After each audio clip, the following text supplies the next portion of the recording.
Yeah. Yes, yes. Yeah, and your age range, well, you said adults, so over 18 to 30. We try and keep it in that range so that there's teamwork and compatibility. And also, too, so one of the skills that they learn is to build friendships and to build social connections. So we do try and our hope is to also capture students as they're transitioning out of secondary school to keep that skill progression going and prevent regression.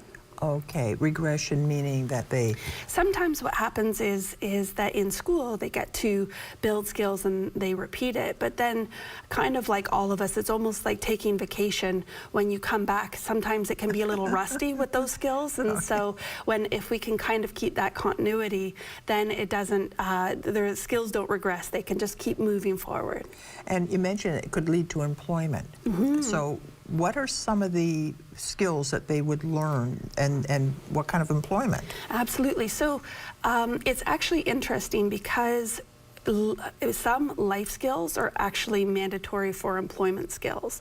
And That's true. Yeah. So we have what we call our root programs, and those are building life skills such as being able to do money handling, to be able to have good hygiene and health and wellness and exercise, because some job requirements require you to be able to physically be able to do it.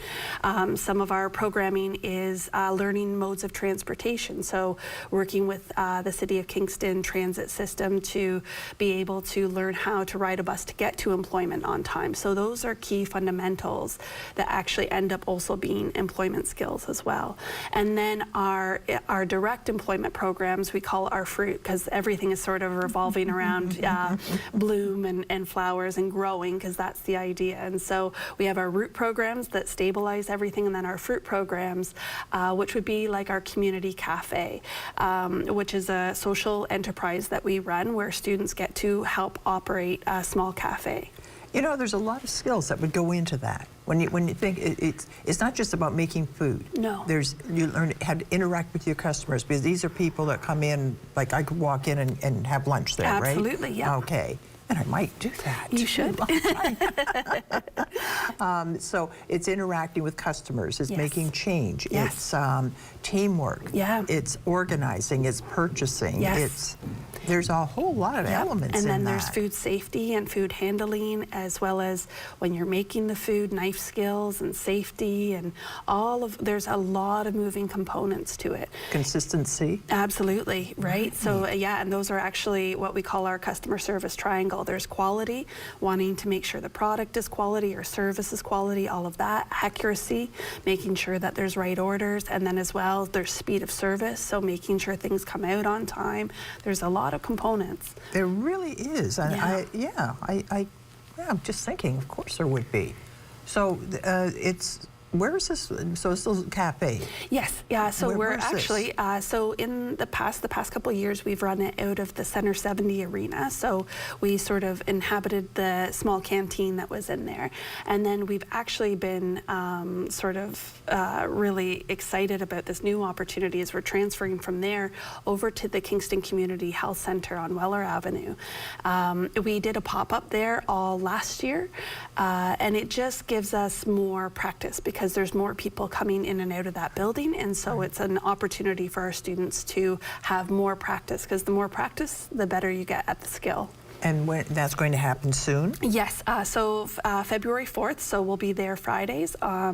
So starting February 4th, I believe it is, that's when we'll be back at the cafe. And you're there every Friday now. Friday? Yeah, so we used to run our cafe full-time, but then this is part of our program updates, which we're quite excited about. So we were trying to teach a lot of life skills also while running at the cafe at the same time. And we just found that for our students, that was hard to often switch in between the two. And then in addition, some of our students are interested in food service or food adjacent, but we also have a lot of students interested in other work opportunities, so we wanted to focus and broaden that. So we minimized the cafe portion just a little bit so that we could also focus on other opportunities as well. So what are some of the other, fill me in on that. I mean, cafe, I've got in my mind, but. Yes. So the cafe is definitely our most popular as far as the public goes, because it's the one where you get to interact. But we also have, we do a lot of gardening in the summertime at Lakeside Community Garden. We actually run a Meals for Home program because to help support people living on support. So we offer low-income meals, and all of that. We're hoping to actually start a garden stand this summer that will offer both, because we do accept donations of produce from the gardeners at Lakeside. We sort of stepped in when Loving Spoonful stopped their Grow a Row program, and we were getting donations, and then in turn we get the opportunity to build the skills of food preparation, and then we get to share it with community. So that is a big portion, right? And so it looks a little different than restaurant service.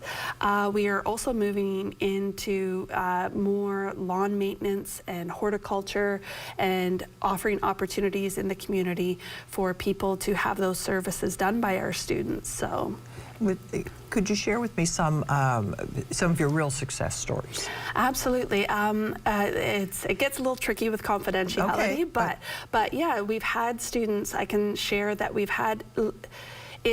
We measure success by an independent person, right? And so so some of our students come to us because they want to move into employment. Some of our students come and they already have employment, but they want to brush up on skills so that they can get what they would classify as better positions in their roles, and we've had quite a few of that. So whether they're brushing up on their social skills or their money handling, and then they go back to work and they're able to do broader things, which is lovely. And then we also have students that move into volunteerism. So we have students at Lunch by George helping volunteer there. We have students that have transitioned onto Costco, both in the actual as a cashier attendant, as well as their sampling services. And then we've also had students transition to library work, so Rideau Lakes Library. So there's a lot of different opportunities that come from it. And like I said, we really do it based on the individual and what they get out of our program and how they can lead their independence in their own life.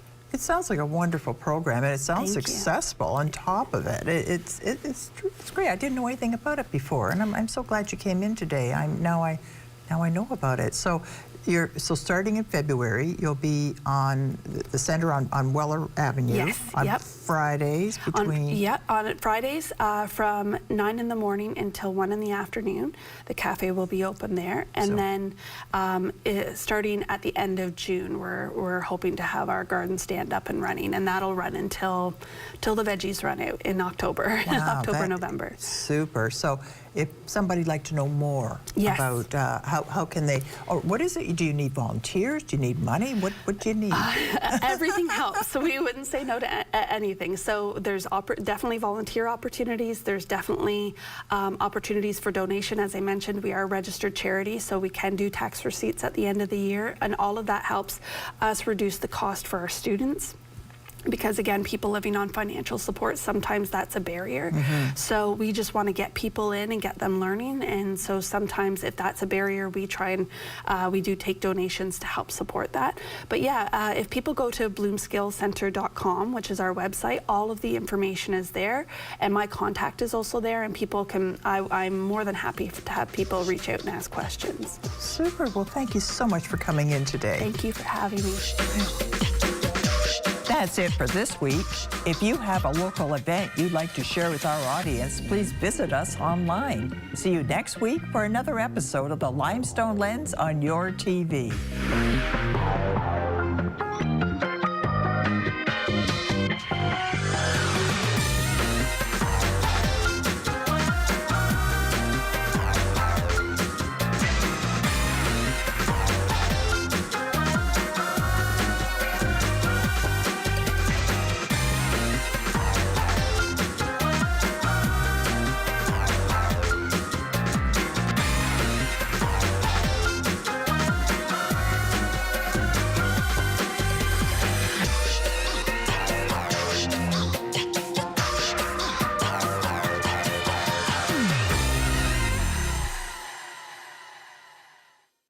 Get ready, curling fans. The 2025 Ontario Men's and Women's Curling Championships hit the ice January 19th. Catch all the action live from Cobourg, Ontario, only on Your TV. Your TV, truly local, only on Cogeco. Hi, I'm talking to you from the Gananoque Arts Network here in downtown Gananoque. We are a community arts network, and we are all about the creatives and those that really appreciate them. We have programs for children, programs for seniors, and everyone in between. Many of our programs are free, and some of them are at cost. Follow us on ganarts.ca for more information. Come on in and join us. On this week's Limestone Lens, we'll find out what's happening at Theatre Kingston. We'll learn about Bloom Skills Center, and we'll meet our Pet of the Week. So join us. The following is a Your TV sports presentation.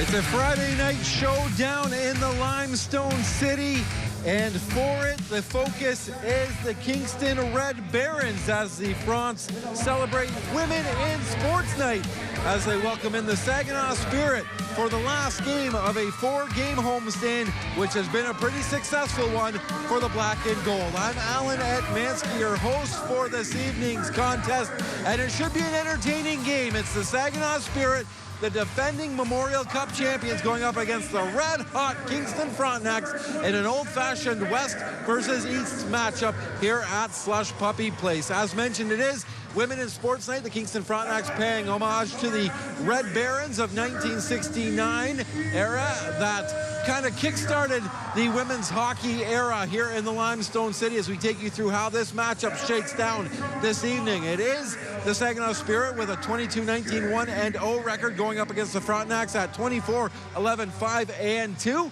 Michael Misa leads the Spirit point-wise. Cedric Gandon leads the Black and Gold. In net, we will see Andrew Oak up against Charlie Schenkel. And the players we are watching this evening, well, it's the leading point getter for the Spirit, Michael Misa, going up against former Saginaw Spirit, now Kingston Frontenac, recently acquired Joey Willis. And on the Saginaw side of things, Michael Misa, what is there to say about him that hasn't already been said? Absolutely dynamic, projected to be a top 5 NHL pick this year, got exceptional status at just 15 years old. He is first in league scoring at 79 points, tied for first in goals at 38. And then on the Kingston side, it's Joey Willis, acquired from the Saginaw Spirit earlier this year.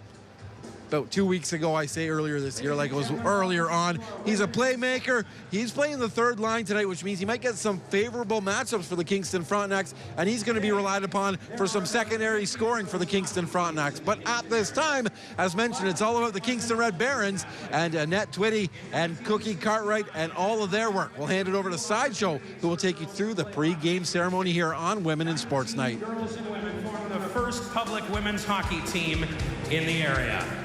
The brainchild of Cookie Cartwright and Annabelle Twitty, the Kingston Red Barons, a ragtag group that consisted of university hockey players, those just learning to skate, and even a 9-year-old, provided a place to play for girls and women who were tired of being told no. By the mid-1970s, the team would go on to win provincial and North American championships. By the mid-1980s, the Red Barons ended their run, but not before opening the doors to girls and women's hockey in Kingston. Today, there are approximately 800 girls playing organized hockey in Kingston, in no small part thanks to the Kingston Red Barons. Ladies and gentlemen, please welcome members of the original Kingston Red Barons.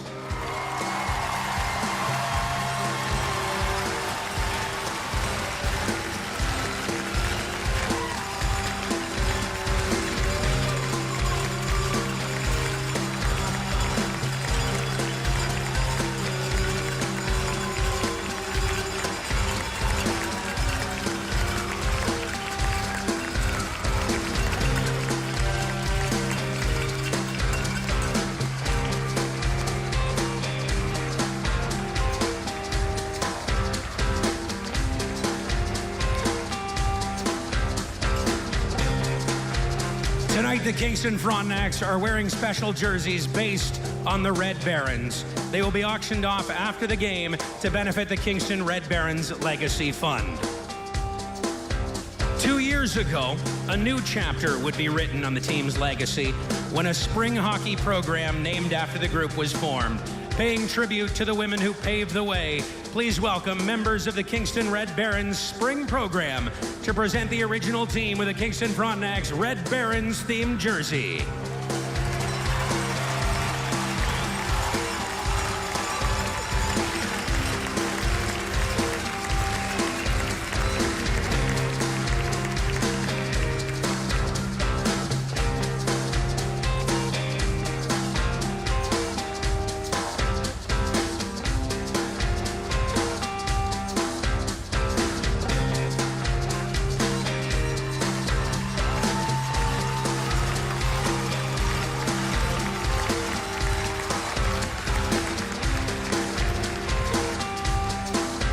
With Saginaw Spirit Captain Michael Misa and Kingston Frontenacs Captain Quentin Burns, please join the Kingston Red Barons for tonight's ceremonial face-off.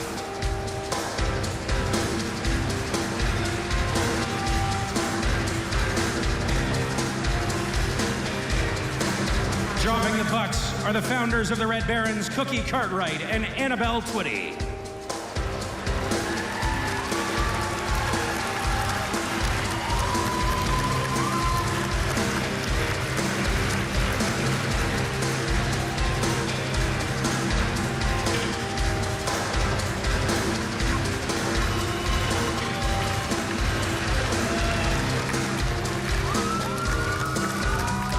Annabelle Twitty and Cookie Cartwright on hand for the ceremonial face-off, and kind of a passing of the torch. The original Red Barons and the new Red Barons kind of coming together for the passing of the torch. Before we head into a break, we'll check in with Troy Mann to see what he had to say about what's pushing the team as they head towards the home stretch of the regular season, the tightness of the Eastern Conference, and how it's been hard to make some hay in the Eastern Conference standings of late. So we'll go to that comment now as he chatted with Jordan Jackson earlier today.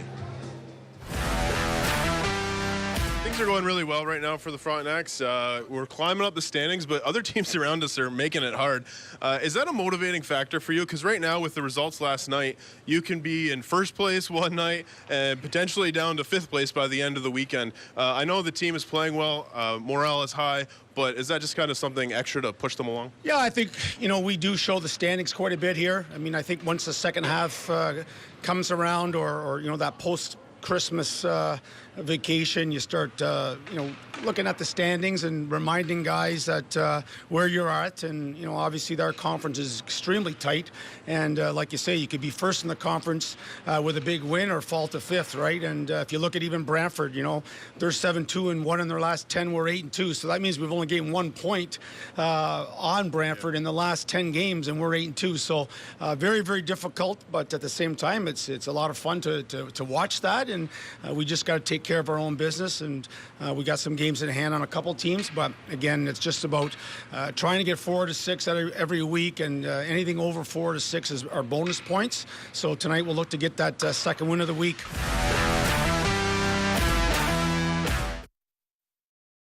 On the next episode of Legal Insights with Veritas Law, we'll be focusing on real estate with our guest, Aaron Finn, president of the Kingston and Area Real Estate Association. Join us Mondays at 8 p.m. on Your TV. Have an event coming up? Need help spreading the word? Reach your community through Your TV. Promote your nonprofit event for free on TV and online. Visit yourtv.tv for details. Your TV, truly local. Your call has been forwarded to an automatic voice message system. At the tone, please record your message. Hey buddy, I'm just making my way home now. I picked up some takeout. Not too many cars out, so we should be back soon. I know how much you like soggy egg rolls. I also stopped by George's place. He knows you're taking up baseball this summer, so he got you some stuff. We'll break that glove in this weekend. What do you say? He might have gotten you something else too. I guess you'll have to wait till I'm back. Love you, buddy. I'll be home soon. After a night out with friends, you might find yourself at a ride check. Impaired driving is serious. It can mean losing your license, fines, a criminal record, even jail. Be a designated driver. Reduce impaired driving everywhere. Arrive alive. Drive sober. Hi, I'm Ann. Tune into Low Impact Fitness on your TV. All you need is yourself and a chair. We're going to stretch and strengthen our minds and bodies. That's Low Impact Fitness on your TV.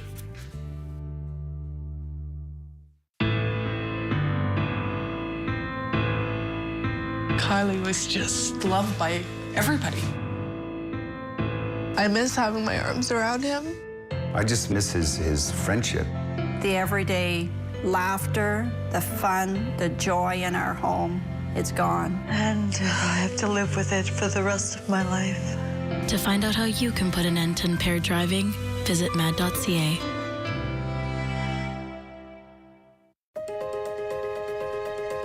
Your support, whether it's a donation to support us or volunteering time or volunteering as a foster, means the world to us and it means the world to those animals. On the next episode of Legal Insights with Veritas Law, we'll be focusing on real estate with our guest, Aaron Finn, president of the Kingston and Area Real Estate Association. Join us Mondays at 8 p.m. on your TV.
Slush Puppy Place in Kingston, Scott Rogers, Tim Cunningham, Alan Atmansky out there wandering the halls, as well as the Saginaw Spirit are in town to take on the Kingston Frontenacs. And this is a great matchup, Tim. Saginaw, you take last night's stumble, we'll call it, against the Peterborough Petes. You take that away. They've won 6 of their last 7, and you've got Kingston that have won 8 of their last 10. Yeah, Saginaw in a fight with Erie, and Erie was in here on Sunday for that 4th spot in the Western Conference. And Kingston, everybody keeps winning the top of the conference, so really not making up much headway, but we'll have more on that throughout the broadcast. Starting in goal tonight for Saginaw is Andrew Oak, making his 36th appearance of the season. Has a record of 17 wins, 17 losses, with a 3.61 goals against average and an .878 save percentage. And down at the other end of the ice, Charlie Schenkel, making his 5th appearance of the season for the Frontenacs after coming over on a trade from Sault Ste. Marie. He has a record of 12 wins, 11 losses, and a save percentage of .907. Yeah, you watched a bit of last night's game against Peterborough, didn't you, Tim? Yep, and it started off, Saginaw went up 3-0, scored early in the first period, and you think, okay, here we go, this is going to be a long night. And Peterborough just kept chipping away. They had a 7-4 lead at one point. Saginaw scored a couple of late goals in the third period. Peterborough gets an empty netter to make it 8-6, but it says more about Peterborough than Peterborough played great for about 50 minutes in that game. There's a big chunk of this roster for Saginaw that won the Memorial Cup last year. So you got to think that this team is probably able to take last night's game, throw it in the garbage, and just move on to tonight's game. Yeah, you take the video, whatever, and throw it in the garbage. But, their former captain's playing tonight for the Kingston Frontenacs. Interesting. Joey Willis came over in a trade. Yeah, I saw during the pregame warm-up, I saw lots of shin pad tapping and stick knocking as they were passing each other on the ice. Ethan Weir, former Frontenac, who went over to Saginaw in that trade, speaking with his former teammate Gage Hayes. Yeah, so for folks who maybe missed the top there with Allen, you're watching the Frontenacs and expecting to see black and gold uniforms. These are the uniforms, the style worn by the Kingston Red Barons, which was the first real hockey organization for the ladies in this area. And it's a great idea. Oh, it is. And I remember as a kid watching the Red Barons. They were, we'll have a lot on it throughout the broadcast, but great organization started by Cookie Cartwright and Annabelle Twitty, and we'll have more on that throughout the broadcast. Well, one thing we've talked about over the years, Tim, is McGowan brings it across the blue line, gets a good wrist shot off, is the Frontenacs organization for the last 10 or 12 years has really done a phenomenal job at the special jerseys, and we'll touch on that as well as McGowan comes right back in again. Little offense from the defense early on here for the Frontenacs. Away come the Spirit. Former Frontenac Valaris sends it to the far corner. A couple of Frontenacs collide behind the net. Cloutier fighting hard for it for the Spirit. Comes to Hay. Ends up passing it back to the point, but it ends up on the stick of McGowan. He will flip it to the Saginaw blue line, and that will allow the Frontenacs to change things up. Glavin down the near side has a glance off his stick. Williamson hard after it. Had to avoid the referee, and that causes a bit of a turnover. Now battling hard behind the net is Bishop with a couple of Saginaw Spirit forwards. We'll watch the seconds tick off the clock as these four players battle over inches of territory. Now there's, well, thank you. I was running out of steam myself. Well, Saginaw head coach Chris Lazary, starting Ethan Weir and Xander Valaris, two former Frontenacs, went over in a trade a couple of weeks ago just to get it out of the way. Of course. Get it off their plate. They probably wouldn't normally be in the starting lineup. No, but maybe a little bit of nerves coming back. Sure. See, and they're young kids. They're not 19-year-olds got traded. They're 17. And, yeah, great move by head coach Lazary. A little bit of discussion over at the Saginaw bench. Both referees over there. Well, I wonder because we get the lineups to start the games, and they weren't in the starting lineup, so it might be a penalty for Saginaw. I believe and you're it right. is. Yeah. Well, that's a bit unfortunate. Yeah, I saw Weir on the ice, and I thought, well, he's not in the starting lineup. And I wonder if they'll pick that up. Only the former coach in the booth is going to pick up on that stuff. I'm oblivious. Until the puck drops, I'm checking my Facebook account. So nice heads up there, Coach Cunningham. So the draw will go to the right of Oak.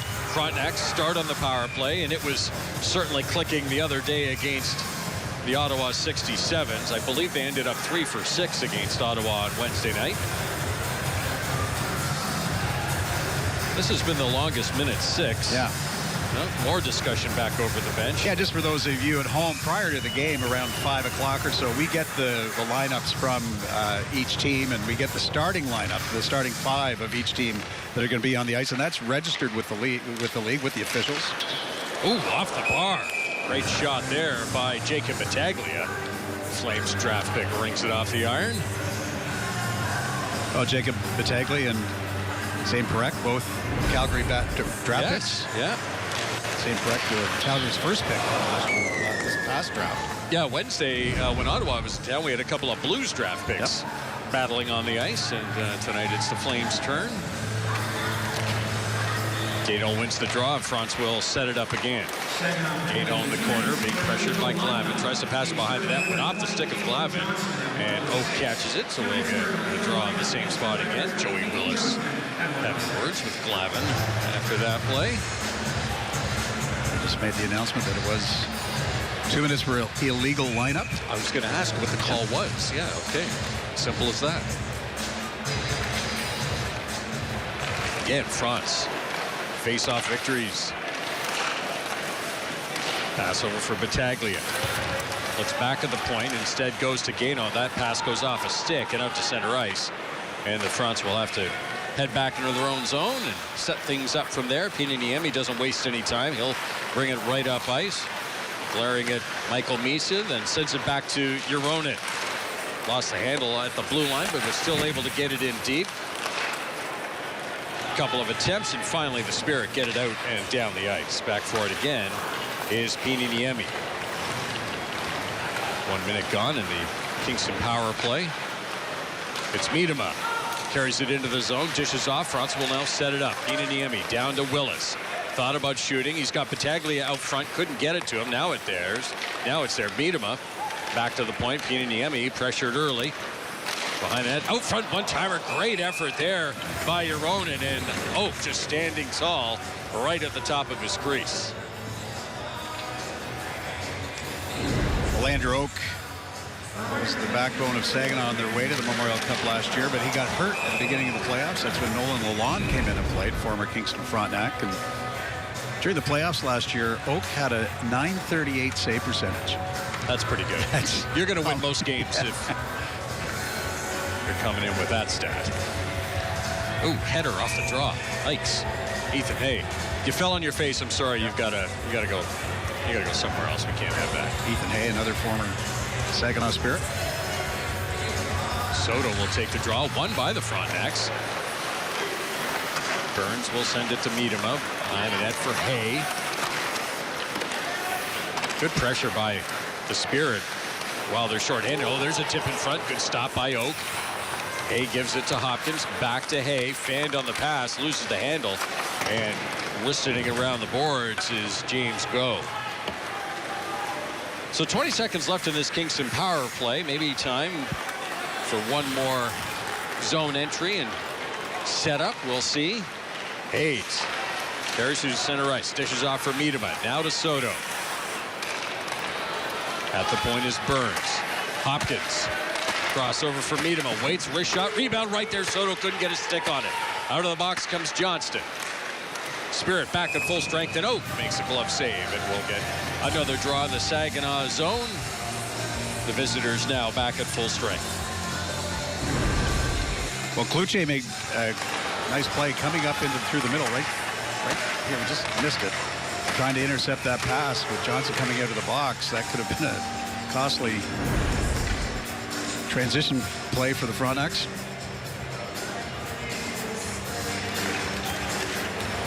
Frontenacs win the faceoff once again. Right, one-timer sent wide there by Clark. Down from the point comes Ewens. I think he missed it. Wright sends it towards the net. That's blocked by Williams. Sent to the blue line, kept there by McGowan. Snapshot, just wide, high over the blocker's side. Pickle in the corner, he'll take a bump, battles through that check, loses the handle now though, and pops free and away come the Spirit. Flipped to the zone by Storch, actually blocked at the blue line. This could be icing or a two-line pass.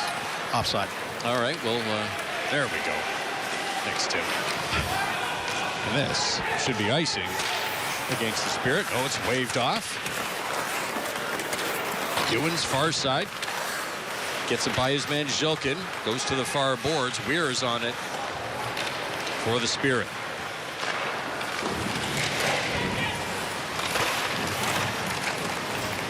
Puck pops in the air just at the Kingston blue line. Epperson tried to send it back in. That play was blocked. Now Yoronen will get it deep into the Saginaw end. Back for it is Hayden Barch. Dishes off for Go. Pass ahead, glances off a stick of Kingston, so no icing. Hard around the boards it comes. Holding his ground at the point was Barch. Burns has it popped through his legs. I think he was expecting that to carry on around the dasher board, but it popped through his legs. Behind the net, Burns takes it away. He'll wait, now passes it up to Yoronen. Ends up on the stick of Battaglia, and away go the Frontenacs. Yoronen, forward checking in the corner against Barch. Flips it around for Battaglia. He tried to play it back to the point. Not enough on that play. Blocked by Zhilkin, and away comes Misa. Misa passes back, he gets it back. Backhand shot, good save by Schenkel, his first opportunity tonight. Battaglia will carry it through the neutral zone. Kluche after him. Tries to go inside out, loses the handle. Glavin has it for the Spirit. Not much on the dump out though, and it's blocked by Ewan, sent back into the slot. Frontenacs battling for it. Gaydon can't get it by his man. That's for Joni, and the Frontenacs will bring her right back ice. Up ice, Willis. Pass in front. Oh, good stop there by Oak. Might have actually hit the defenseman, as there are a couple of Spirit defenders right there. Dumped in on Schenkel. Willis able to poke it into the corner for Pininiemi.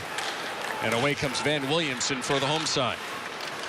Pass into the skates of Hopkins. Back come the Spirit. Bringing it up ice is Sema. He ends up in the corner. Bumps with McGowan. Comes to Williamson. Looks ahead for Soto. And away goes Kingston. He'll leave it for Willis. Back to Soto. Hard angle shot turned aside there by Oak. Williamson sets it up at the blue line. Now he'll dump it back behind the cage. McGowan up on the play. Trying to get to that loose puck was Hopkins. Sent back into the corner. Parekh after it, and he'll hit the brakes behind the net and allow both teams to make changes. 9th overall pick by the Calgary Flames in last summer's NHL draft. Passes it ahead. That glances off the stick of Zhilkin. Hayes tried to get it ahead to meet him. He's able to pull it up. Hay got pushed behind the cage. Coming back to help out is Hayes. Back to the point. Burns, looking for the tip of Hayes, but he couldn't get a stick on the puck. Lots of action down low as Ethan Hay was battling with Zhilkin. Referee just let it go. He was standing right there watching it all. There's a few refs in the crowd. They were maybe looking for a penalty there. Imagine. Willis back for it. Almost stolen by Miedema. Johnston takes a bump. Misa will dump it in for the Spirit, and back for it is Quentin Burns. 7.5 minutes gone in this first period. We are scoreless. Lots of good action, though. 5-2. Kingston with the shot lead so far. Parekh steals that puck, brings it across the blue line, bounces away from him, though. Right, second attempt, is able to get it ahead to Pickle. He's being watched by Barge out front. Clark just got his stick on it, but good defensive play there by the Spirit defender. There's Pickle in front just as he goes to shoot, getting stick check there by Parekh. Pickle finishes his check against Parekh. That draws a roar from the crowd. At the other end of things, Ewens is able to poke it free. Around the boards it comes for Wright. Pickle couldn't knock it down. And that should be icing, indeed. It is against the Kingston Frontenacs. We're going to take a break. I'm going to have a drink of water. And we'll come back with more here in Kingston. We're scoreless, Saginaw and Kingston on the OHL tonight on your TV.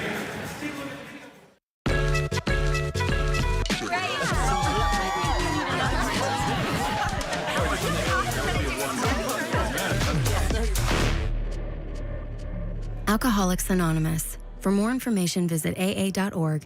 Across the nation, the Canadian Hockey League is known for investing in moments like this. But did you know we're also investing in this? Through the CHL Scholarship Program, clubs award nearly $10 million each year. The CHL, developing tomorrow's leaders. Here, we'll have a look at that hit as Pickle goes into the corner. Nice. That was awkward. I was just going to say exactly. That was a little awkward, but he gets up with a smile on his face. I think he knew he kind of put himself in an awkward position there. Love those red-white unis. Yeah, there are 3 members of the Red Barons who are in the Kingston District Sports Hall of Fame. Cookie Cartwright, Annabelle Twitty, and Rhonda Lehman, who was really one of the first stars of that team.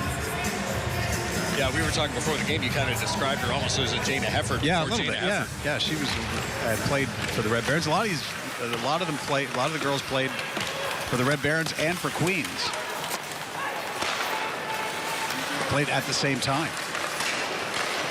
Glavin at the point. Lots of traffic in front. Square to the shot. There was Schenkel, jumping on the rebound is Nick Sema for a 1-0 Saginaw lead. Well, Sema comes through the slot and nobody picks him up, and he's basically one-on-one with Schenkel and gets it over Schenkel's blocker. Well, it looked at first, honestly, Tim, like those shots were from out a little bit, and Schenkel, I think, maybe not the best rebound control. Yeah. There's 2 shots there where maybe look at it here. Yeah, where he maybe could have kept it a little bit closer. Right there. And there's Sema coming through. Now maybe try and corral that one a little bit. Frontenac fans will remember Nick Sema is a member of the North Bay Battalion. North Bay's 2nd pick in the 2021 draft. Big forward gets the Spirit on the board first. But when Ottawa was in town on Wednesday, it was the 67s that scored the first goal, and Kingston went on to score 7. So we'll see if they can find the offensive juice here tonight. Well, last night, Saginaw went up 3-0 and lost. So you're saying there's a chance. Huge puck in the corner, grabbed there by Williamson. finds Cedric Gagnon, gets it ahead to Battaglia. He's got a line to the net. Oh, good save by Oak. Might have pinned that puck right under that right arm. Oak does a nice job coming out of the top of the paint, and Battaglia on his off wing, a little hard to take that shot. It's kind of an inside-out shot, and he still got a good one off. Gets a good one off, but right in the crest.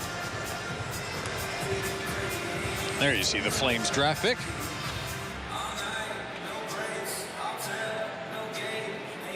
Hopkins taking this draw for the Frontenacs against Misa, won by the Spirit. Flipped out to center ice, glove down there by Quentin Burns, but then he lost the handle. Willis bumps the puck ahead. Hopkins tried to get it to Soto, not enough on that one. Loose to the Frontenacs blue line. Now it's center ice. On it is Soto. Soto takes a hit. Overskating the puck was Will Bishop. Here comes Misa down the middle. He's got Valaris with him. Former Frontenac defenseman gets pinned against the boards. Burns looking up ice, decides to slow it down, and he'll set it up behind the net. Almost halfway through this first period. Maxima's 9th goal of the year. Assist going to Caden Johnson and Josh Glavin. Have the Spirit up by 1. Hopkins hits the brakes in the corner. Looking back to the point. And actually ends up all the way back to the point. Shot scores. Great goal there by Pieniniemi. Might have been tipped in front. Joey Willis is celebrating a lot for somebody that maybe didn't score. Yeah, Joey Willis. I think he scored. Pieniniemi, he gets the perfect pass out of the point, and then I think it was like a pass shot to Willis. He tips it through, but we'll have a look at the behind the net cam, hopefully. Just the one look right now. Back to Pieniniemi. Yeah, there's Joey Willis at the far post. Nice pass by Tyler Hopkins, who is back in the lineup tonight after missing Wednesday's game.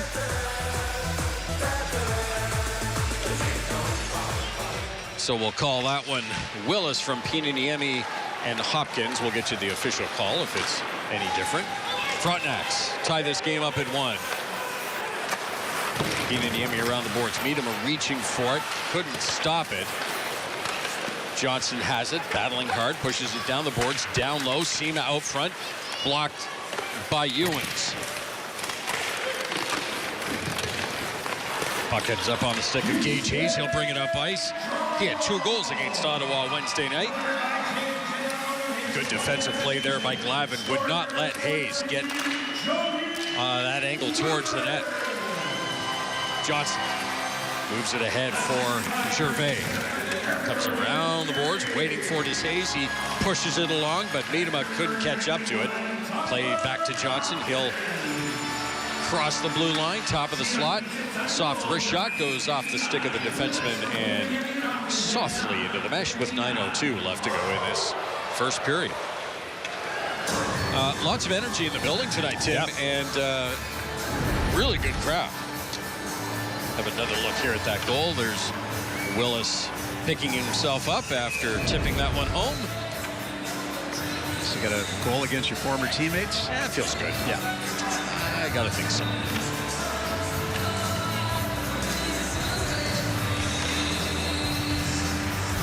Gagnon tossed out after pirouetting on the dot. Euronen will come in to take the face-off. Won by Euronen.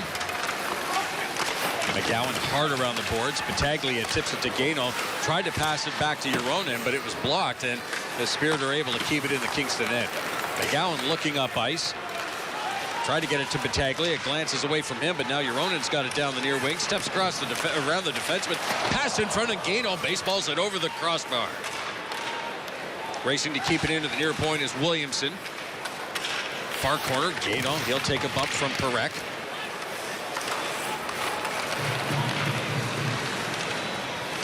Loose puck all the way down into the Kingston end. Schenkel comes out to play it.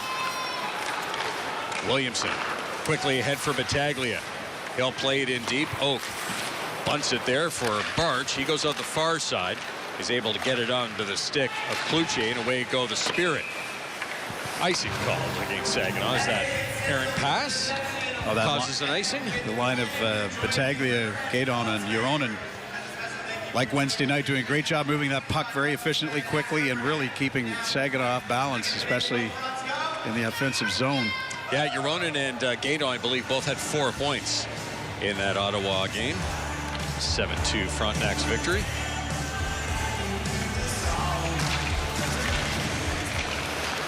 Bishop at the blue line. Passes over for his partner, Burns. That pass went about 8 inches. It was blocked by Cloutier. Cloutier battling hard with Burns. Burns able to work it up ice to Soto. No icing. Soto first man to the puck. He's got Willis there. They cross pass. Soto tried to pass it back to Soto behind the net. Instead, the Spirit get on it. They flip it back into the Kingston zone. Knocked off the stick of Burns. Bouncing puck finally ends up on the stick of Michael Misa. He leaves it for Cloutier. Back to Misa. Cuts in front. Knocked off his stick. And after it now is Hopkins. Hopkins just throws it to center ice. Grabbed there by Barch. He'll move it to James Go. He gets hammered there by Bishop. Go might have caught a break because the linesman was between him and the boards. Sima plays it in deep. Back for it is Ewens. He's knocked down. Bishop plays it out to Hopkins. Pass ahead for Soto. Got by him. Race for the puck. Clark loses that race with Forgione. Ewens across the blue line. He's being watched there by Go.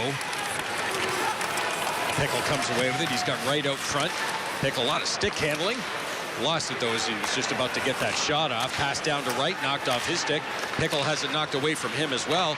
Nice play by Niemi to keep it in for the Frontenacs. Oh, play it off for the defenseman Glavin. He pushes it up the boards for Gervais. Gervais puts it through the legs of Williamson. They go to the end boards. Pickle bump before he can make a play for Kingston. Behind the Frontenacs net. Now out front, Schenkel dives out. Now it pops over him and right into the net. Another goal for Nick Sima. Scramble in front and it just pops over Schenkel. Well, again, Sima coming through the zone and nobody picking him up, and Schenkel having a tough time with rebound control.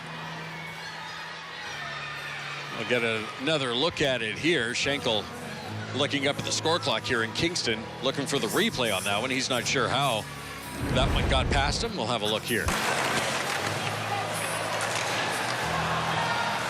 Yeah, Sima just got to the loose puck first. But just before that replay started, if we had rolled it back another second and a half, there were 2 Spirit right in front of Schenkel. No Frontenac defenseman. No red jerseys. No. Go can't chip it out of the Saginaw end. McGowan just a half step too late to keep it in. He takes a bump. Now he gets it by his man and brings it in. McGowan looking for someone to pass to. Battling hard to keep it, though. Nice work by the France defenseman. Miedemann tries to pass it out front, lands on top of the net. That always creates an interesting situation for all the players on the ice, including the goaltender. Play finally blown dead. 5:57 left to go in this second period. No time about the Red Barons. You know, Cookie Cartwright and Annabelle Twitty started them. Cookie Cartwright then went to Marion Ross, the athletic director of Queens at the time, and started the Queens women's hockey team. But the deal was, Marion Ross wasn't really a hockey person, wasn't a hockey fan. Had to be no checking in the Queens. We'll take a break. All right, we'll get the rest of that story when we come back. 2-1, Saginaw with the lead here in Kingston on the OHL tonight. After a night out with friends, you might find yourself at a ride check. Impaired driving is serious. It can mean losing your license, fines, a criminal record, even jail. Be a designated driver. Reduce impaired driving everywhere. Arrive alive. Drive sober. Have you ever dreamt of being in front of the camera, sharing the stories of your community, or catching up with the stars of today in entertainment, sports, and pop culture? Well, it's time to turn your dream into a reality with us here at Your TV.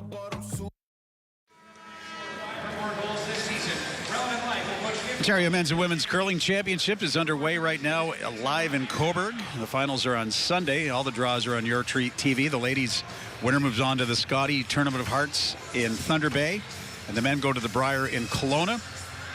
And you can catch the action tonight on the Action Sports Pack channels 440 and Epico 4400.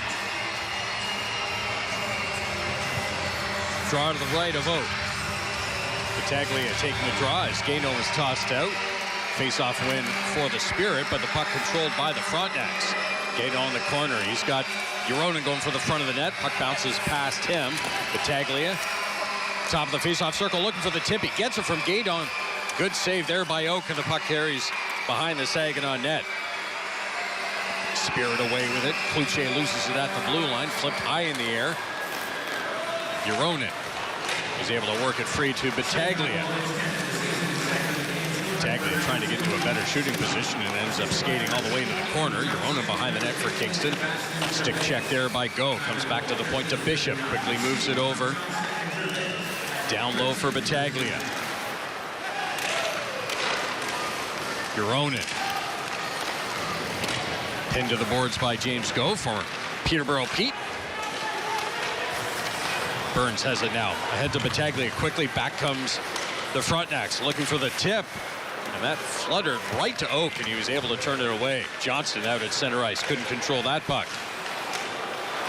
Back comes Cedric Gano. He's at the end of a long shift. Yeah, he's just content to get it deep and get off the ice. Ewens pinches, can't keep it in. Back for the loose puck is Willis. Niemi ahead for Hopkins. Gervais passes it over. Johnson on that loose puck for the Spirit. Just over 4 minutes left to go in this first period. Spirit with a 1-goal lead. Schenkel will freeze it and will get a draw to his left. So to finish the Cookie Cartwright story, Paul Harvey, the rest of the story, please. Starts the program at Queens, but the deal was no body checking. But the Barons played body checking, so it was doubly tough. And a lot of the players for the Red Barons also played at Queens at the same time. Yeah, imagine playing, 50 or 60 games, and every other game is a different rule.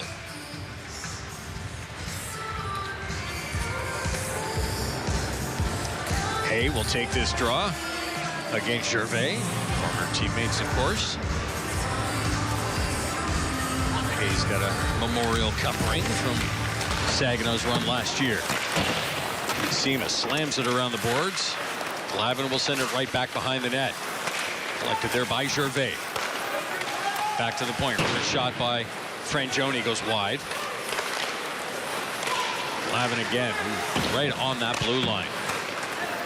Niemi into the corner. He takes a bump there from Sima. They both go down. One-on-one. Hay moving in on Frangioni. Pass comes to Hayes. It's in his feet. Niedema trying to get into a better shooting position and lost the handle on the puck.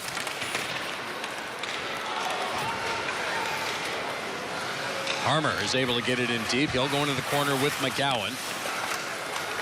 Who pops right out in front. Schenkel will grab it there. That's become a play now, eh? That's become a standard play, certainly for the Frontenacs, where the defenseman will have it either in the corner or at the side of the net, and they'll put it through their legs because they assume there's going to be their teammate right there in the slot. It's their breakout play. And when it works, it's great. Yeah. But when it doesn't, jeepers creepers. If you only had eyes in the back of your head. If only. I mean, Kingston got lucky. They're sort of buried in their own zone. Two players not up at point coverage, so the Saginaw defensemen have basically a free shot to the net. Yeah, it gives them an extra, 10 or 15 feet of working space. Draw one by the Spirit. Parekh. Keep an eye on him. His wrist shot through traffic. Bounces off the end board. Schenkel's got to do the splits to keep that puck behind the net. Barch at the point. Couldn't handle it cleanly. Frontenacs are able to get it out. Williamson, oddly, out in front of the play. Willis gets it to the Spirit blue line. Soto to Hopkins. Bounces away from him. Frontenacs continue to battle, but it's the Spirit that comes away with it. Harmer puts it ahead onto the stick of Weir. High slot, they score. Great opportunity. Not wasting any time with Zayne Parekh, and that's why he has scored 20 goals or more every year of his career. Well, Zayne Parekh again, left alone. Nobody really up in point coverage, and comes down, and he's not going to miss that too often. Have another look here. Eventually popping the high slot, and there you see Zayne Parekh reading that play perfectly, seeing that there was a lane to the slot if his man could get it to him, and in fact, he did. That's Parekh's 17th goal of the season. Not bad. Just need to remind people he's a defenseman. Yeah.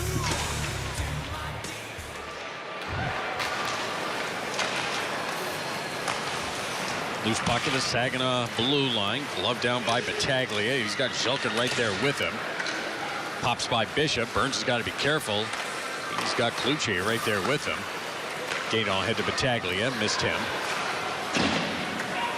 Pass over for Zilkin. Way too hard. Too high, quite honestly. And that is an icing call against Saginaw. But they have a 3-1 lead thanks to that man right there, Zayne Parekh. Well, they've 3-1 lead, and they've pretty well taken the crowd out of the game.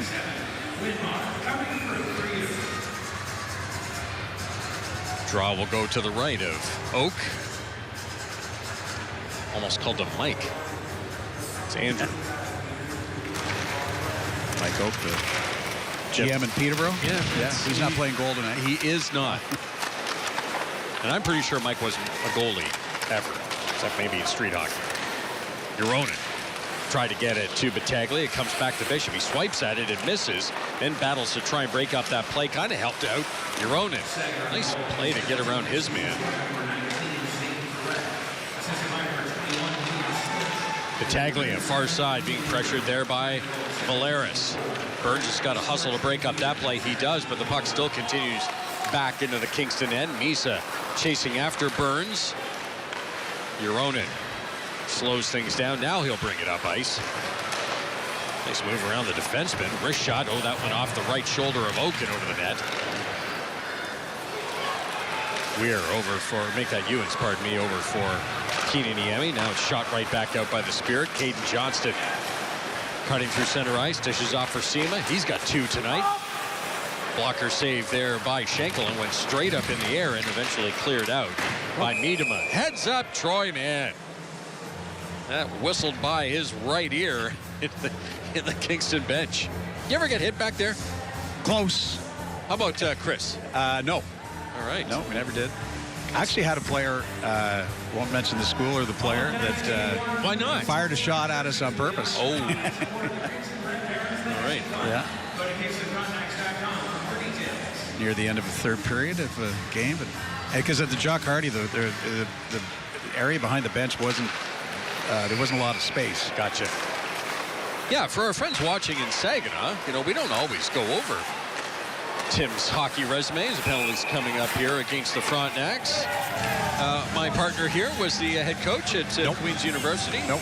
Co-coach, yes. Yep. Pardon me. Yes, we don't want to. Nope. In case Chris is watching. Chris McDonald right? was the head coach. Yeah. Yeah. But Chris and Tim were the head coaches here in Kingston at Queen's for how many years? 6, 8? We were 8 together. I was there 11 years. All right. So there you go. 8 or 9 together. All right. I don't know. I wasn't there. Yeah, I'm not. It's not a test, Tim. You can tell me anything you want. I'm going to believe you. Take your shoes off. You might be able to tell me how many years you were there. As you see that penalty against Ethan Hay.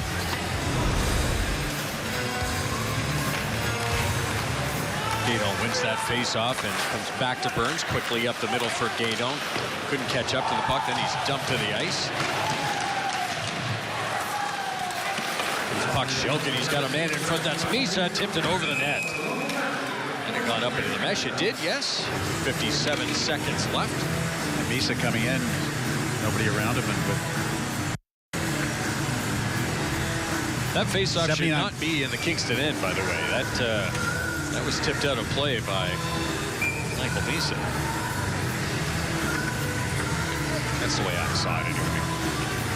Misa has 79 points in 39 games, so you might want to cover him. Yeah, it's a 77 guy. Let's keep a man on him. Just over 2 points a game this year. Holy. Armour trying to catch up to that loose puck. Ewens gets to it first. Gives it over for Hayes. He goes to wrist it out. Not enough. Puck was on its edge. Back come the Spirit. Good defensive play there by Ewens. Cloutier. Back to the point to Parekh. Gives it back to Cloutier. Go back to the point. Has to stretch to keep it in. Just over 20 seconds left in the period. Pass down low. Cloutier scores as Schenkel dives across, but can't keep it out, and it's a 4-1 Saginaw lead. Well, Cloutier in that Ovechkin sort of area of the circle away from the play, really hard for somebody to cover on a penalty kill. And it just happened that the rebound came right out to him. Yeah, you go back about 10 seconds and Gage Hayes had the puck on his stick. Nobody around him and fanned on the dump out. And here we go. Bing, bang, boom. And there is Kluche putting it past the diving Charlie Schenkel.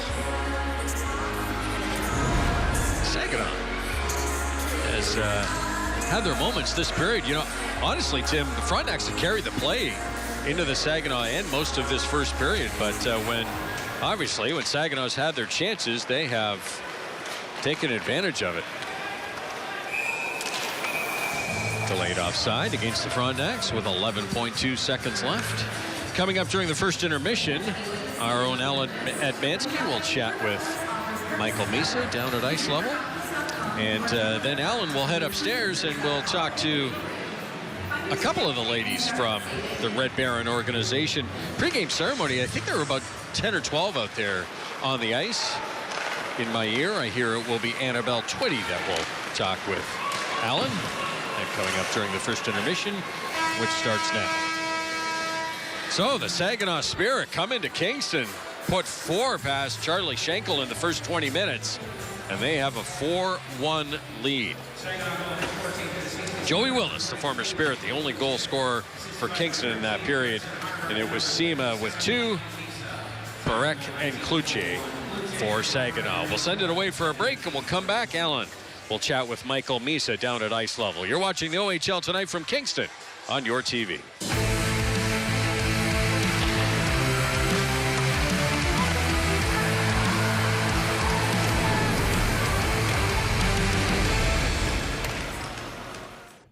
On the next episode of Legal Insights with Veritas Law, we'll be focusing on real estate with our guest, Aaron Finn, president of the Kingston and Area Real Estate Association.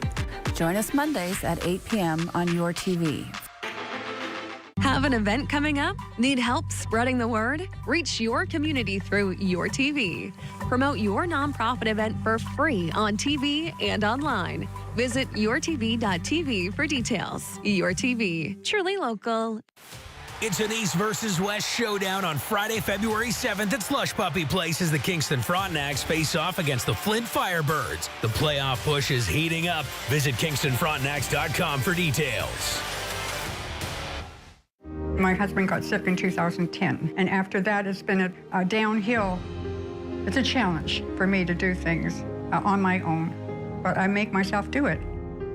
I think it's a great program put on by the United Way, and I enjoy the meals because not a lot of spices and low in salt, which I have to watch because I have arthritis and thyroid problem. Thanks to the United Way, seniors like me get the help we need.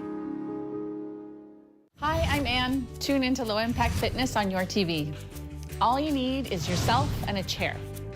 We're going to stretch and strengthen our minds and bodies. That's Low Impact Fitness on your TV.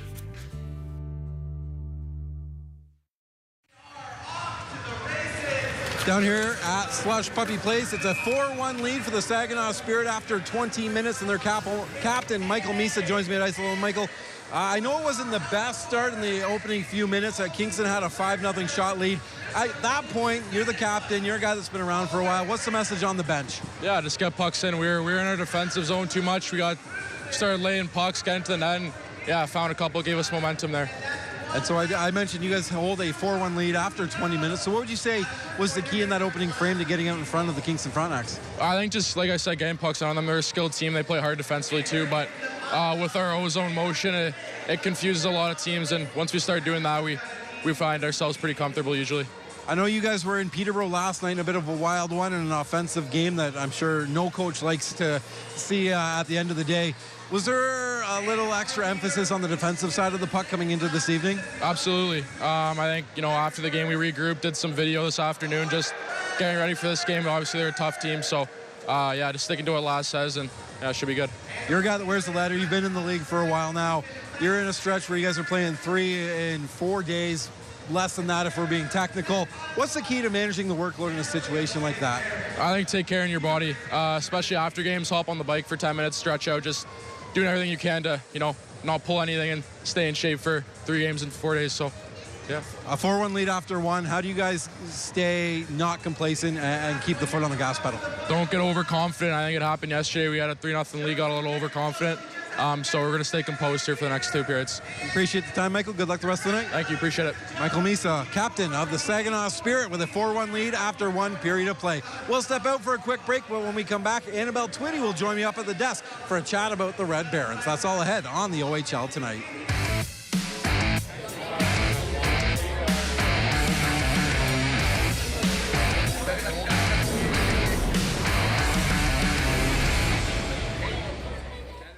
Epilepsy Southeastern Ontario is a registered, charitable, non-profit, non-governmental health organization that has dedicated itself to providing support, education, awareness, and advocacy services for those affected by epilepsy and seizure disorders since 1985. Visit epilepsyresource.org, call 613-542-6222 or email admin@epilepsyresource.org to learn how you can become a donor and start making an impact today. Your support, whether it's a donation to support us or volunteering time or volunteering as a foster, means the world to us and it means the world to those animals. On the next episode of Legal Insights with Veritas Law, we'll be focusing on real estate with our guest, Aaron Finn, president of the Kingston and Area Real Estate Association. Join us Mondays at 8 p.m. on your TV. After a night out with friends, you might find yourself at a ride check. Impaired driving is serious. It can mean losing your license, fines, a criminal record, even jail. Be a designated driver. Reduce impaired driving everywhere. Arrive alive. Drive sober.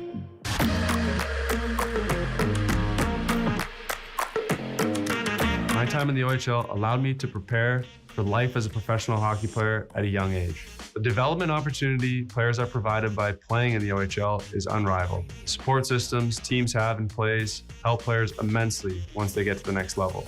With the coaching, skill development, facilities, and attention the OHL provides, I believe it is the best hockey development league in the world.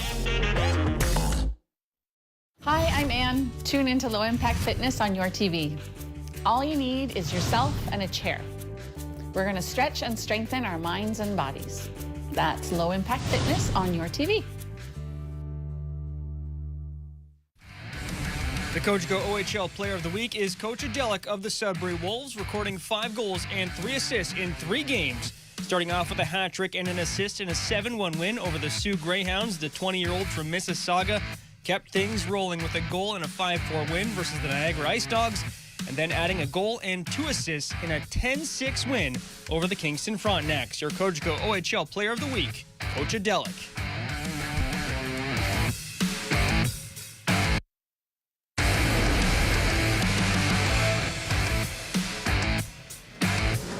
Rolling right along on Friday night action there, you see some youngsters practicing their aim, and great to see a little girl there firing away on Women in Sports Night. We welcome you back here on the concourse, and pleased to be joined at this time by a legend in hockey world in Kingston and greater, Annabelle Twitty, and you are wearing a fantastic jersey here tonight that the Kingston Frontenacs have designed, an ode to your former club, the Red Barons. So it must feel pretty great to see that recognized. Well, this is a real tribute to our team, and we really appreciate what they've done. It's been a long time since we played hockey. I mean, the 70s is quite a while ago, but we've managed to stay together, a lot of us, and that's just what hockey does, isn't it? Keeps a team together. That was one of the things I noticed when they did the pregame ceremony, just how many of the original Red Barons were out there. So that's nice to see that you're all still in touch and you're able to come out for this one. Yeah, we have there are lots of alumni elsewhere that couldn't come, but it was really cool to see the group that did show up today. We really appreciated that. So let's talk about the roots of the Red Barons and how they got started. You mentioned in the 70s. It actually originated, I think, I was told in 1969. You and Cookie Cartwright were kind of the ones that started it all, weren't you? Yeah, we had played together at Queens, and she went on to play in Toronto, driving back and forth to Toronto to play, and I was driving back and forth to Picton to play. And we met somewhere along the line, I don't know when it was, but we said, this is really stupid. There's got to be enough people, enough females in Kingston that we could put a team together. So we put an ad in the Whig Standard, and 19 people showed up. Trailblazers, and I know that they said a ragtag bunch, but let's not sell the program short. There were also provincial and North American championships that the Red Barons won. Well, there were tournaments that claimed that they were certain championships. The provincial championships was always the Picton tournament. The Dominion Championship was the one in Toronto that the Brampton Canadettes operated. And Wallaceburg had a tournament on the other side of anywhere, of course, when you're driving 7 hours to play a hockey game. And the mistake was to get in the championship game, because that was at 11 o'clock at night, so you drove all night to get back. But it doesn't matter when you win.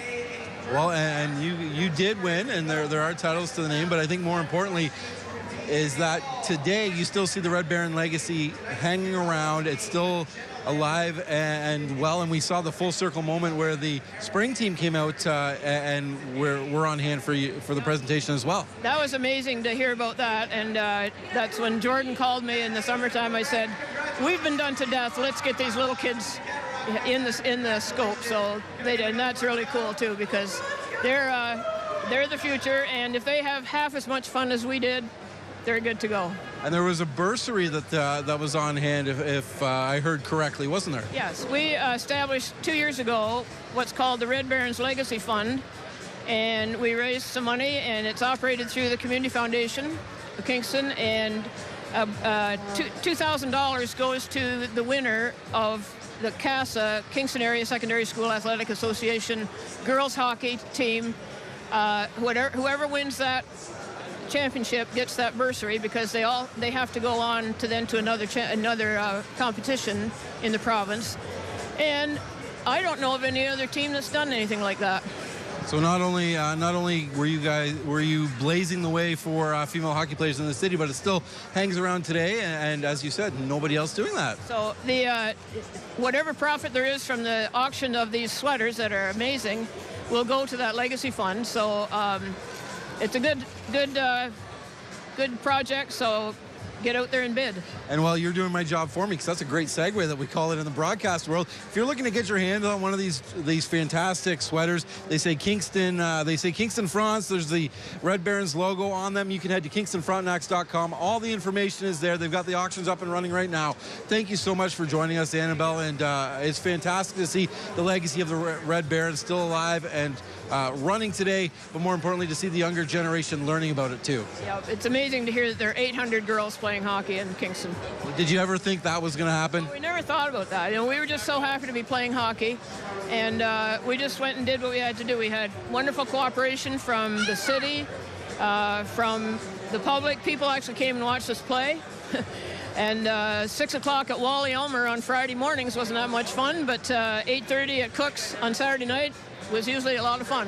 We'll send it away for a quick break, but again, thanks to Annabelle Twitty for joining us. Her and Cookie Cartwright starting the Red Barons all the way back in 1869. The legacy still lives on today. We're back with more on the other side. It's the OHL Tonight from Kingston on your TV.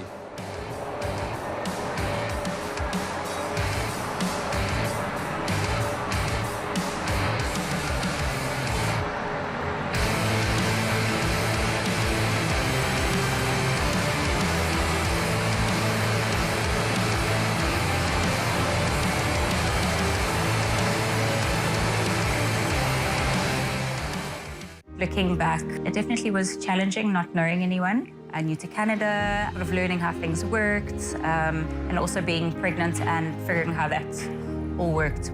But it was wonderful to connect into and accessing services where we had access to moms and playgroups and structured activities and just meeting moms with kids with similar ages. Thank you to United Way and its network of support for helping us integrate as quickly as we did. Your support, whether it's a donation to support us or volunteering time or volunteering as a foster, means the world to us and it means the world to those animals. On the next episode of Legal Insights with Veritas Law, we'll be focusing on real estate with our guest, Aaron Finn, president of the Kingston and Area Real Estate Association. Join us Mondays at 8 p.m. on your TV. Hi, I'm talking to you from the Gananoque Arts Network here in downtown Gananoque. We are a community arts network, and we are all about the creatives and those that really appreciate them. We have programs for children, programs for seniors, and everyone in between. Many of our programs are free, and some of them are at cost. Follow us on ganarts.ca for more information. Come on in and join us.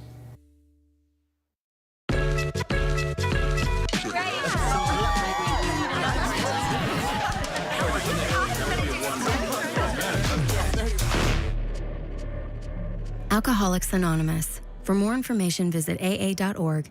After a night out with friends, you might find yourself at a ride check. Impaired driving is serious. It can mean losing your license, fines, a criminal record, even jail. Be a designated driver. Reduce impaired driving everywhere. Arrive alive. Drive sober.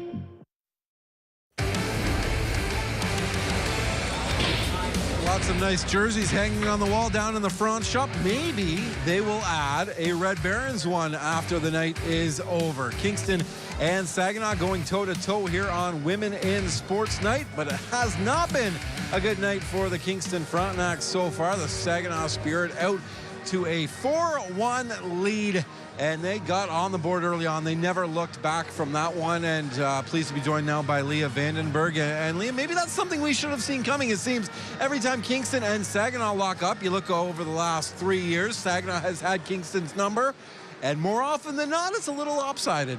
Yes, and history often repeats itself. It also likes to throw in a plot twist that nobody sees coming. And the story for tonight really is, like you said, the Spirit have held the last 6 games over the Frontenacs, but Kingston also has a 7-game home victory. So the story really is going to be who's going to come out on top, who's going to break that mold, and who's going to start a new plot twist for tonight. Well, yeah, you're absolutely right. There was kind of a situation of who's going to blink first. Is Kingston's home win streak going to get snapped, or is Saginaw going to be able to or is Kingston going to be able to take it to Saginaw and maybe snap Saginaw's winning streak against the Kingston Frontenacs? And so far, Saginaw looks like they're up to the task. And I think part of that maybe is you look at Saginaw and what they did at the OHL trade deadline. They moved a lot of pieces out there. But then you look at their roster, and they still got a ton of offensive talent. Both Michael Misa and Zayne Parekh are 2 players who can flip a game on its head, take it over if they want. But then you throw in Nick Sema, and we saw his offensive prowess on display in the opening frame. And 2 goals already by Nick Sema tonight. But then you see history again. Is it going to repeat itself? They were up by 3 last night in Peterborough, and Peterborough came back with 7 in a row to dominate over the Spirit. Well, it's going to be a good challenge for Kingston, because one of the things about the moves that the Frontenacs made was you heard GM Corey Cooper, head coach Troy Mann, both talk about how it provided depth for the Frontenacs. It gave them some strength throughout the lineup.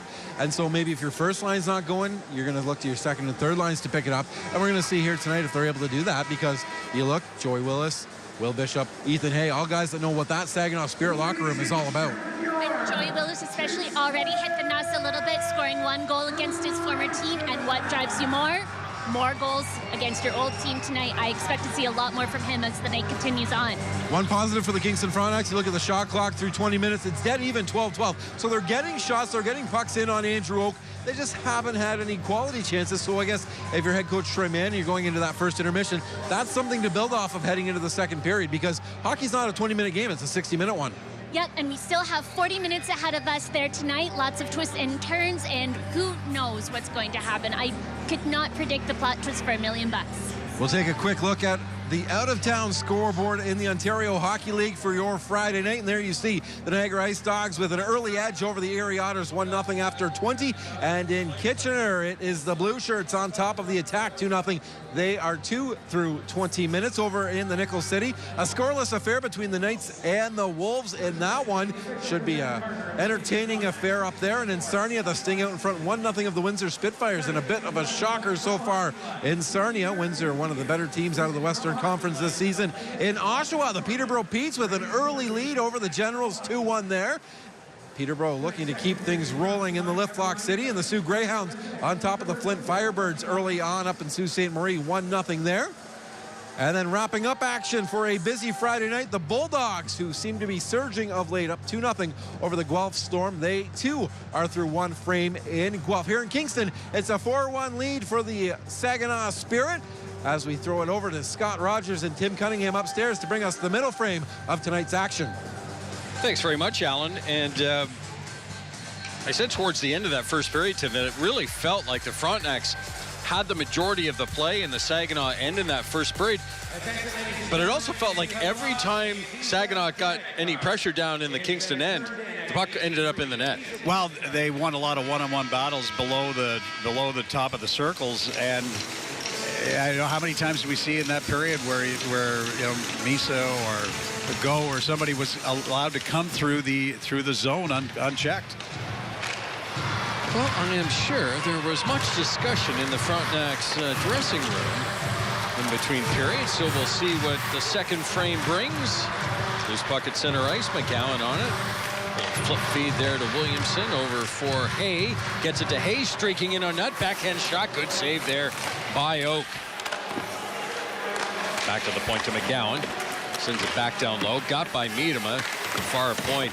Williamson pinches, but lost control of the puck, and back come the Spirit. Cloutier across the blue line. He'll leave it for Parekh, but the inertia of that puck was not strong enough to get to Parekh.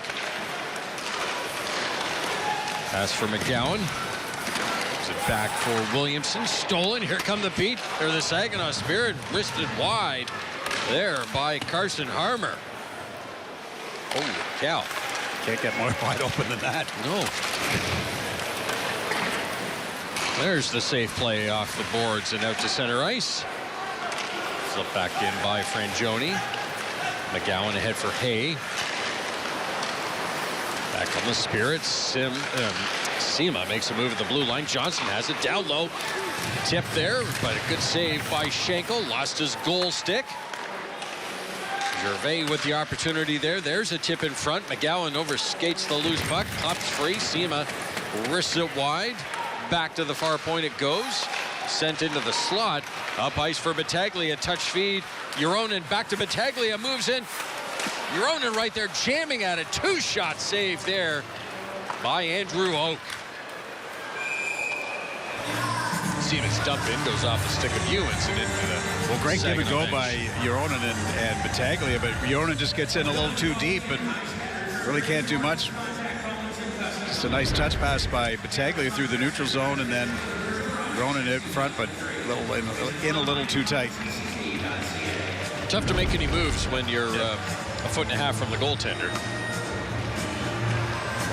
So good flurry there for Kingston, but again, the Spirit like right back into the Kingston end, and a couple of good chances. Bishop tried to get it to Euronen, missed him by a mile, and that will be icing against Kingston. 2:03 gone.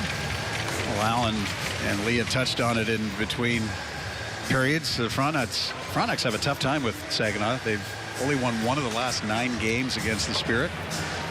Well, no the last wonder. win was back in 2017. 2017? Yeah, that's according to our friend Jim Gilchrist. Okay. Only won one of the last 11. 9-game losing streak against Saginaw. Frontenacs work it up ice. Battaglia missed that, and then again will be icing against the Frontenacs. Our friend and mentor Jim Gilchrist, who is the Dean of Broadcasters in the Ontario Hockey League, sends us little tidbits every game day morning. Yes. I missed today's. I actually didn't look at it. Jim's closing in on 5,000? No. 3,100. Okay. That is an insane amount of hockey games. And you have to remember, he missed a few years, too. Yes. Yeah.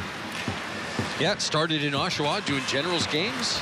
And came down here to get involved with the Frontenacs. Kingston Canadians originally. Very true. Misa. And to Cloutier. Stick check there by Pieniemi. Misa in the corner. Steps around Pieniemi. Back to the point to Parekh. Zayne Parekh skates the blue line. Snapshot. That goes off the body in front. Far corner. Burns tried to get it to Euronen. That doesn't work. Euronen will get to center ice. Puts it through the legs of Parekh. Can he get by him? He does. Moving on Misa. Misa just, again, puts those pads down right at the top of the blue paint. Pass in front for Euronen. Tip. Oak couldn't control it. Still in the slot. And now Oak will freeze it as Willis got a soft shot off when all was said and done. Well, another great chance by Euronen. Makes a nice play on Parekh. But like you say, Scott, Andrew Oak just very square to the puck. Yeah, and he's got those big shoulder pads. He looks like a cross goalie. Looks like, yes. I was going to say RoboCop, but that is a better analogy. Yes, he looks like a lacrosse goalie, just the way the pads sit on him. Piiniemi. That's by his man. Ahead to Soto. Got a stick on it. Into the Saginaw end. Shot right back out. Going back forward is Piiniemi. One of two silver medalists on the Frontenac squad. Willis, toe drag. Now waits, then shoots. Oh, good blocker save by Misa. Thought about passing it down to Matthew Soto, but was in such a good spot. Took the shot himself. And it would have been a really tough pass. For sure. And he's got a goal tonight, so he's got a little mojo in that stick tonight. Scored Wednesday against Ottawa as well. Storch, who has an assist tonight for Saginaw. Gets it to Harmer, and he'll put it into the Kingston end as the Spirit start to change things up. Clark gets a stick on it. Oak's got to be careful with that one. Kind of a short hop one, and he takes it right in his midsection and freezes it. And Frontenacs will get an offensive zone draw, and that might be the shortest shift for the fourth line. The Frontenacs, I think they were out there for about 12 seconds, but now it's in the offensive end, so over the boards come the scorers.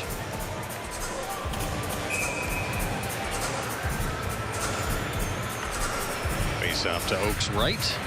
It will be Hay on this draw against Gervais. Visitors ready.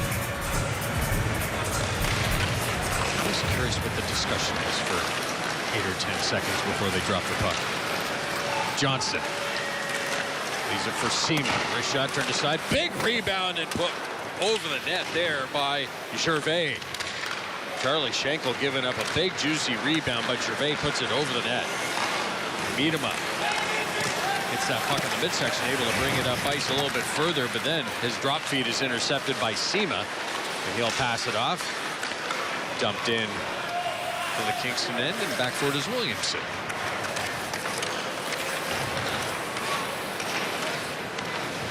All right, I'm going to think about it a little while. And we'll let Malik McGowan go in and have a look around, see what he sees. Pass to Williamson. Thought about going up the boards. He'll bring it up himself now. He'll wrist it in.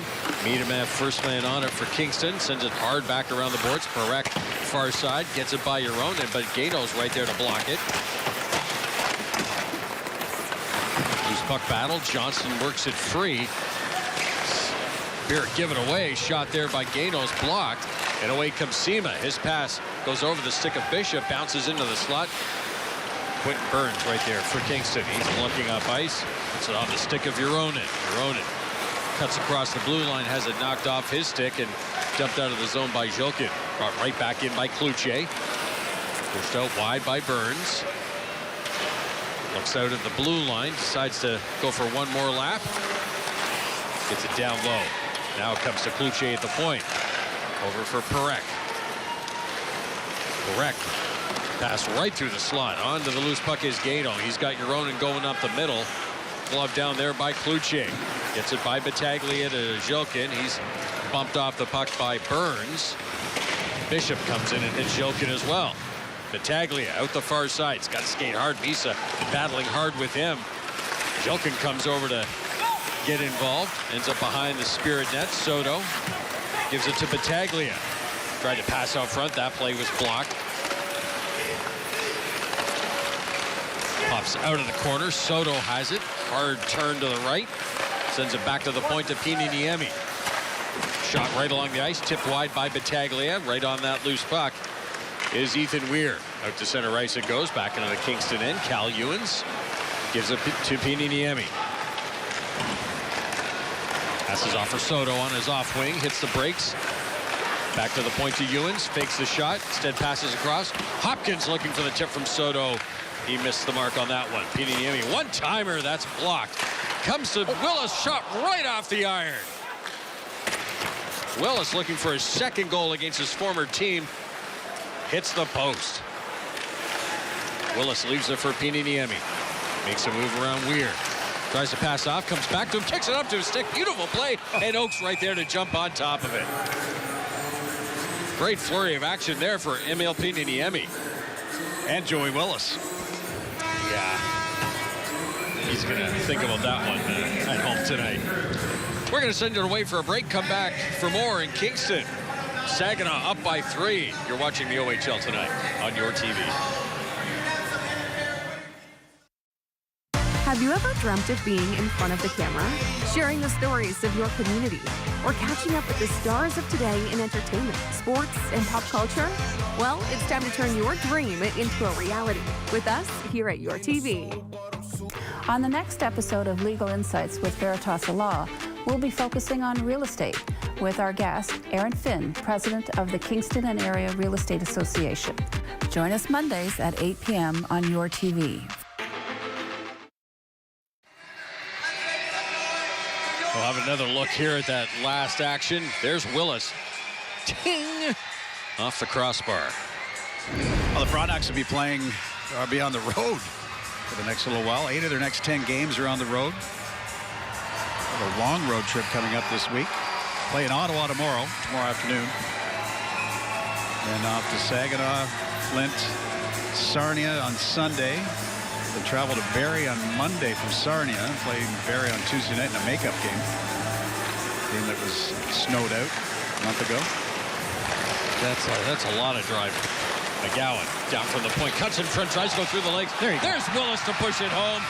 Goal number 2 for Willis, goal number 2 for the Frontenacs. And the difference now 2 between Saginaw and Kingston. Well, McGowan makes a great play to come down low, and he gets 2 defensemen to go with him, and then Willis comes down from the point. He's covering for McGowan, and Oak is completely out of the net. There you see McGowan doing most of the work. And there's Willis right there to put it home. It was kind of on the stick of Belliaris almost. Yeah. Willis knocked it off that stick and into the net. Again, Malik McGowan this year, and I've noticed even more just in the last couple of weeks, has really been jumping up. Well, he's getting more confidence, and we remember his first game. He came into this league like he'd been, exactly. And he's just getting more and more confident. Well, he's a good skater, undrafted, and I'm sure somebody is going to give him a shot. Yeah, we've seen him score, I think it was a couple of weekends ago, the Friday and then the Saturday, Friday, Sunday. He scored 2 identical goals coming down top of the face-off circle and wristing it home both times. There he is again, puts it right through the slot to Hay. Williamson puts it behind the net, comes around the boards to Hayes. Lots of drama in front. Ethan Hay taking all kinds of abuse from his former teammates, and away they come. Johnson dumps it in on Schenkel. He puts it behind the net. Grabbing the loose puck is Hay. Got a pile up in the corner. 2 sticks on the ice. Now here we go. Hay gets the center ice, flips it in. That's the signal for a change. Miedema will forecheck on Parekh. Birch up the far side. Loses it to Gaydon. Ronan didn't know where it was. Popped through his legs.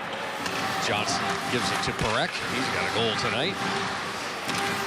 Ronan able to work it in deep, steps around the defenseman. Gaino's all alone in front, tries to go short side, goes off the shoulder of Oak, and a pass in front goes right through the legs of Cedric Gaino. Pass by to Kluche, bounces off a skate. Ronan steps around to his man again. He's got Battaglia and Ronan. Both men covered though. Battaglia takes a bump behind the net, can't get to the puck. Misa comes in and grabs it for the Spirit and at least clears the zone for the visitors. Nearing the halfway point of period number 2. Frontenacs pulling to within 2 goals. There's a long shot taken right off that Saginaw crest. And we're going to face off in the Kingston end, or make that the Saginaw end. Well, the Frontenacs certainly carrying the play and getting everything to the net. Funny what a goal will do for you. Yep. But they're still chasing this one. Ronan just missed that one as well. By the way, Willis's 21st of the season. Assist going to McGowan and Tyler Hopkins. So Hopkins with a couple of helpers on both of Willis's goals. Joking on that loose puck. Back to the point. Shot goes off of Willis. Dumped into the far corner. Carries on behind the net. Pops out front. Cleared away there by Willis. And away goes Hopkins with Willis and Soto. Hopkins couldn't hit the brakes hard enough. Lost the handle on the puck. And away come the Spirit. Joking at the blue line. Puts it through his legs, but offside. And then we get a little discussion after the whistle as Lavin comes in and puts his former teammate in a bit of a headlock. Doesn't look like any more will come of that. We talk about this when we see Western Conference teams, because these teams only play each other twice a season. And it seems every time we have a Western Conference team comes in. Do you think the Western Conference teams are just angry young men? is that the... I think it's... I mean, they got to drive a lot. You know, it's a long trip. Well, they came here yesterday. Okay, so what's the excuse then? Like, you're right. Erie was here last Sunday. Ornery, ugly, mad. The two least penalized teams in the league, and it was like, as you said, Game 6 of a playoff series. Oh my goodness! No, it's just intense. I like it. You want to send a message, and I think, for years the Western Conference has been dominant over the East, so I think there's always a little bit of jam when you come in to play an inter-conference game. For sure. By the way, nothing came of all of that.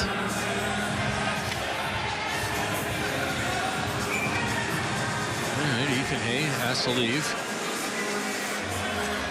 Hayes will come in to take the face-off. Oh, no. Just you get out. Ethan Hay, I believe, has been given a penalty. 10-minute misconduct. Yes. Oh, maybe both of them. No, I think maybe just Ethan. Got thrown into the face-off circle, and hard to see here, but I think he was doing some chirping at the linesman and obviously said the magic word. Well, he can get comfortable for the next 10 minutes.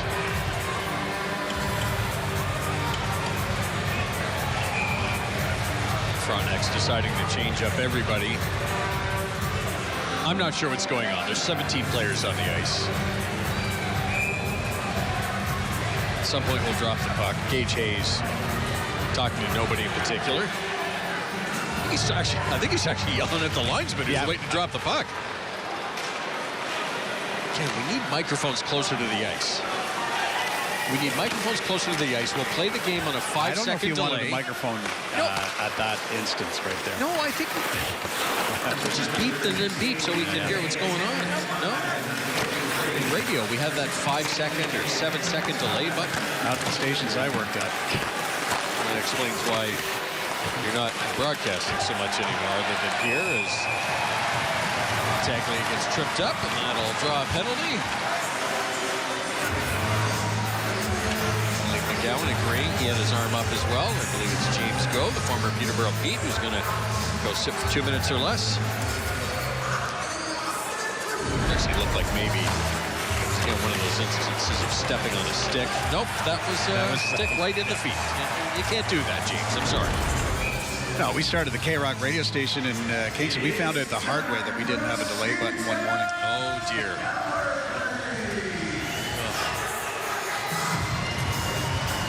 I've got a story. I'm not going to tell it here. Yeah, a lot of those stories we can't tell on the air. No. I could tell it. It's just a long story, and I won't use the words that were used. That's right. That's right. Niemi will circle back for it. Frontenacs on the power play. Down by 2. Sends it back for Gano. Wasn't exactly right on the stick, but there's a nice pass to Euronin. Dishes off for Battaglia. Snapshot. Bouncing puck right at the side of the net. Pushed behind the cage by Willis as he takes a header over the cage. Back to the point to Battaglia. He's going to leave it for Niemi.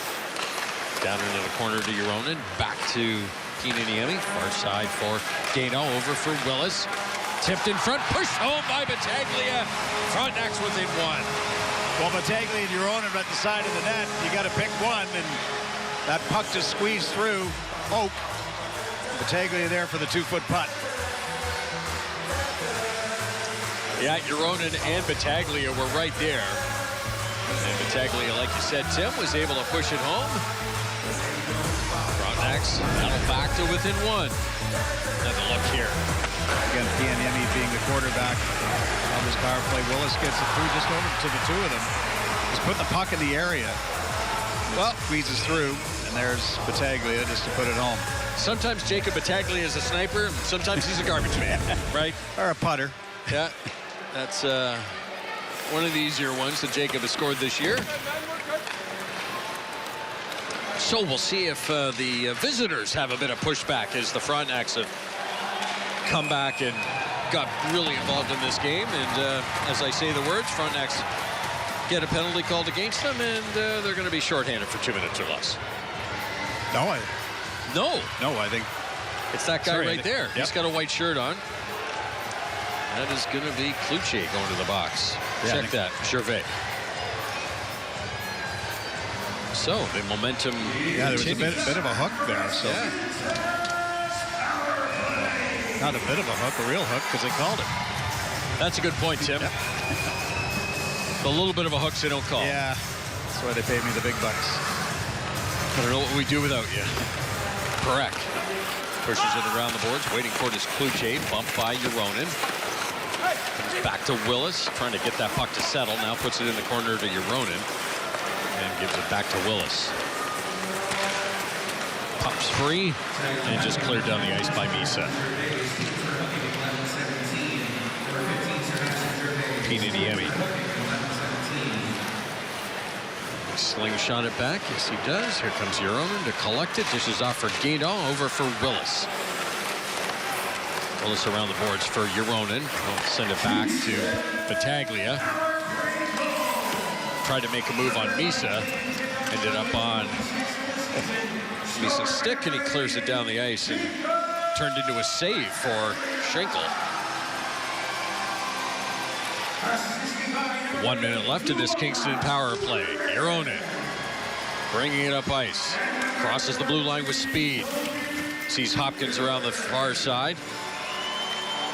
Pianiemi towards the net. Big rebound grab there by Fergionen, sent out and down the ice. Schenkel will leave it for Pianiemi. Battaglia from Juronen and Willis. That last Frontenacs goal. Meet him down the near side. Just dumped it towards the net. I think he wanted to pass that. Well, he was putting the puck into an area. Yes. Just a little too close to Oak, but you're just putting that puck into the area hoping it's going to go off somebody. A little too high off the ice. We got a replay on that hooking call. Right there. It was a bit of a ticky-tack call, but I agree. Hopkins against Misa on the dot. 30 seconds left in the power play. Saginaw wins the draw. Frontenacs control it, though. Back to the point to Burns.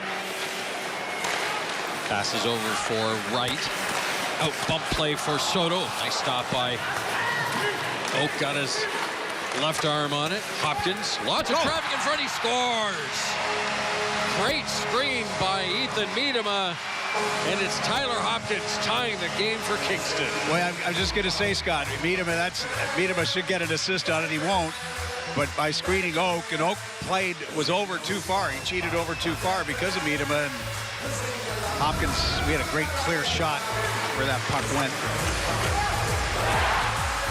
Yeah, we've talked about that a lot over the years. Our position here at Slush Puppy Place, there's times when we can see exactly what the player's looking at. We're just, 150 feet up in the air, but boy, oh boy. And for Saginaw, they got to start squeezing the sticks a little tight. They gave up a 3-goal lead last night in Peterborough, and 3-goal lead here in the second period. That's a great point, Tim. Alan touched on it a little bit in the pregame show about how both of these teams are really battling hard for either holding their position or trying to maybe move up. Big hit there by Juronen on Jokin. Back come the Spirit.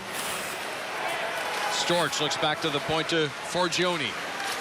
Directed towards the net. Not sure if that hit Schenkel or a body, but regardless, goes to the far boards. Yaronen is able to work it to Gaydon. Gaydon trying to get around Beliars. There's a broken stick down there. Shelton gets hit again by Yaronen. Battaglia bumps his man. Malaris up on the rush. Forgione leaves it for Zilkin. Pass goes off a skate, back to the point, ends up on the stick of Misa. His drop feed just over the blue line, and Forgione's got to be careful with Hayes harassing him. Penalty coming up here to Kingston. Misa got a little tied up there with Burns. Shot directed towards the net. Kingston touches it, and now they will be shorthanded. Charging is the call. We'll talk about it when we come back. Spirit on the power play when we return. We're tied at 4 in Kingston on your TV. Have an event coming up? Need help spreading the word? Reach your community through your TV. Promote your nonprofit event for free on TV and online. Visit yourtv.tv for details. Your TV, truly local.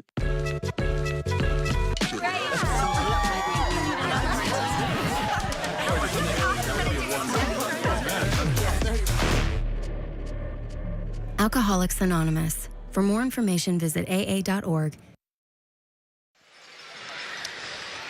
There you see Hay, who's got some food in the microwave there while he waits to serve his 10-minute misconduct. Now joined by Thomas Yaronen. Yaronen's getting it for charging. By the way, the tying goal, Hopkins' 10th from Quentin Burns and Landon Wright. So this will be a test certainly for the Frontenacs. They've got the momentum, scored 3 straight goals, now shorthanded. The tail end here of period number 2.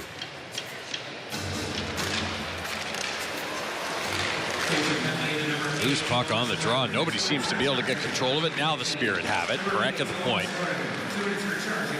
Drifts across. Gives it down to Misa. Back to Parekh. Cross ice. Now back to Parekh. Waits. One-timer. Rebound right there. They score. Schenkel kicked it right onto the stick of Cloutier, and the Spirit go back up by a goal. Yeah, Cloutier gets that left pad out, and it goes right onto the blade of Cloutier's stick. That shot was almost like a pass. Yep. It did right up on the stick of Cloutier. Will pick up his 14th goal of the year. Make it 15, because that's his 2nd goal of the game, Scott. There we go. Another look at it here. So Schenkel's going to get over a little too far to the right. Sort of slides over. He went one way and the puck went the other.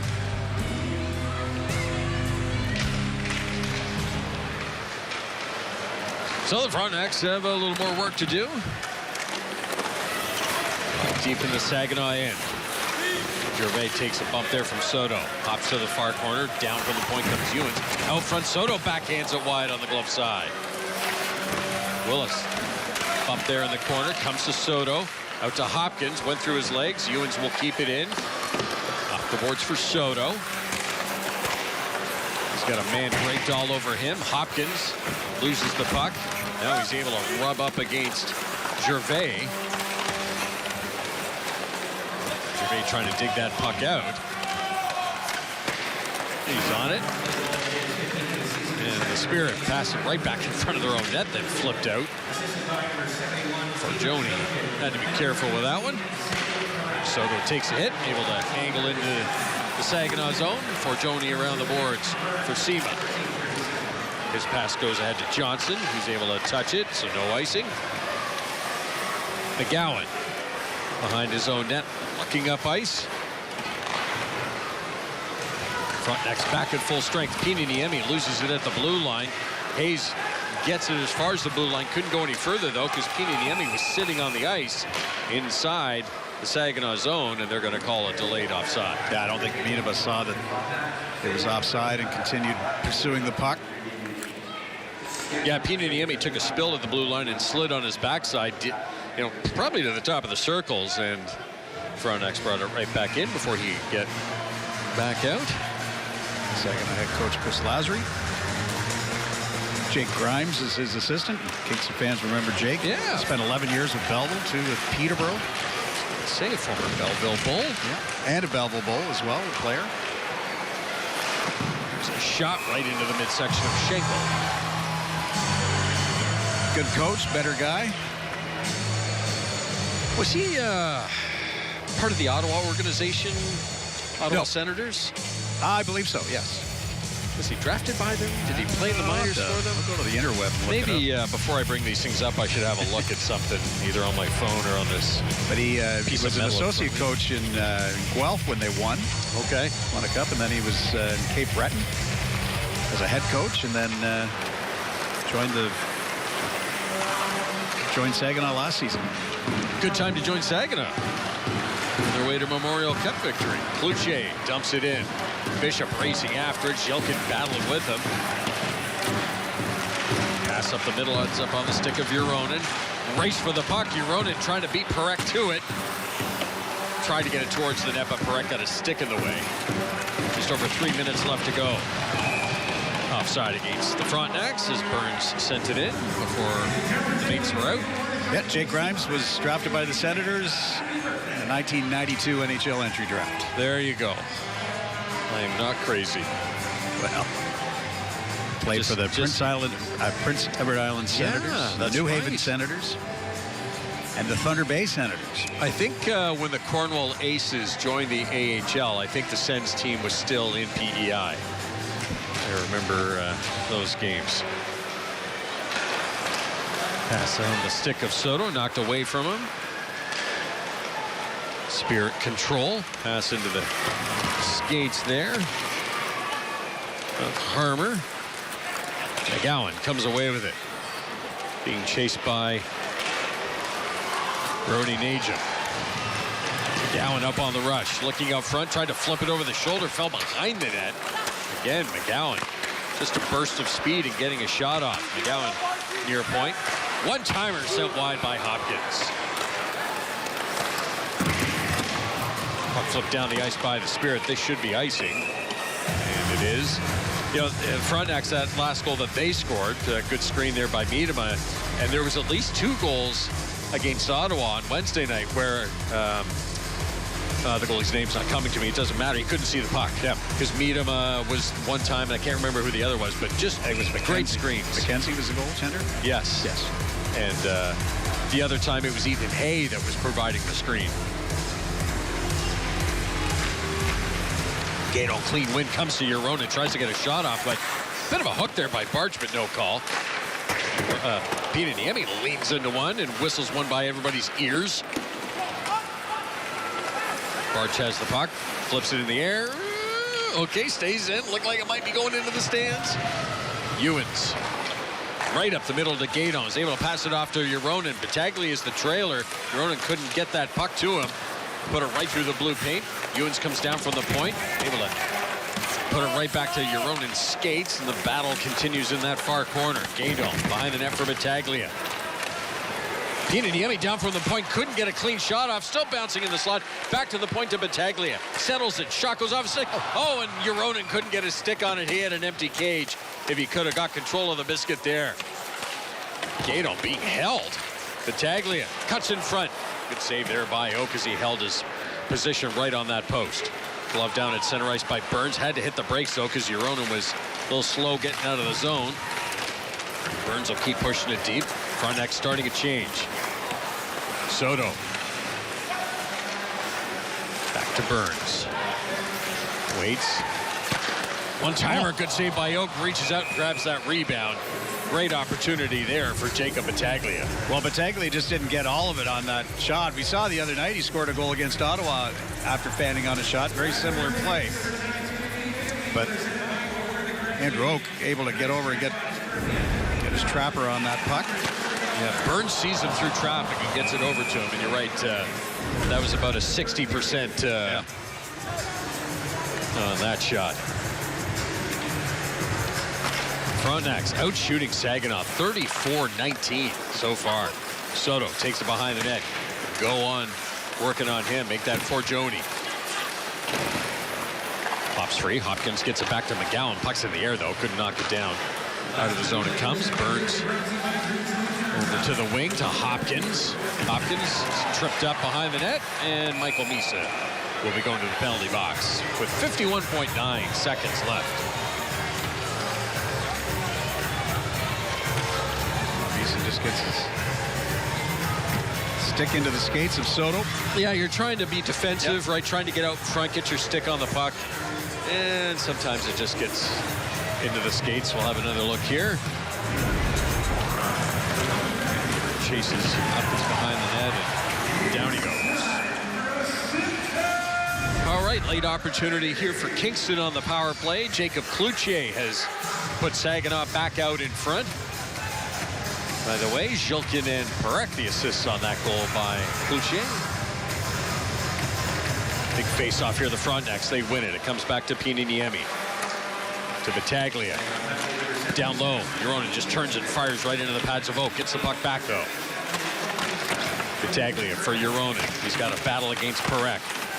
Pushed around for Willis. Front axle. Reset there. He skates it down. A little bit of room to move out there for Willis. Battaglia.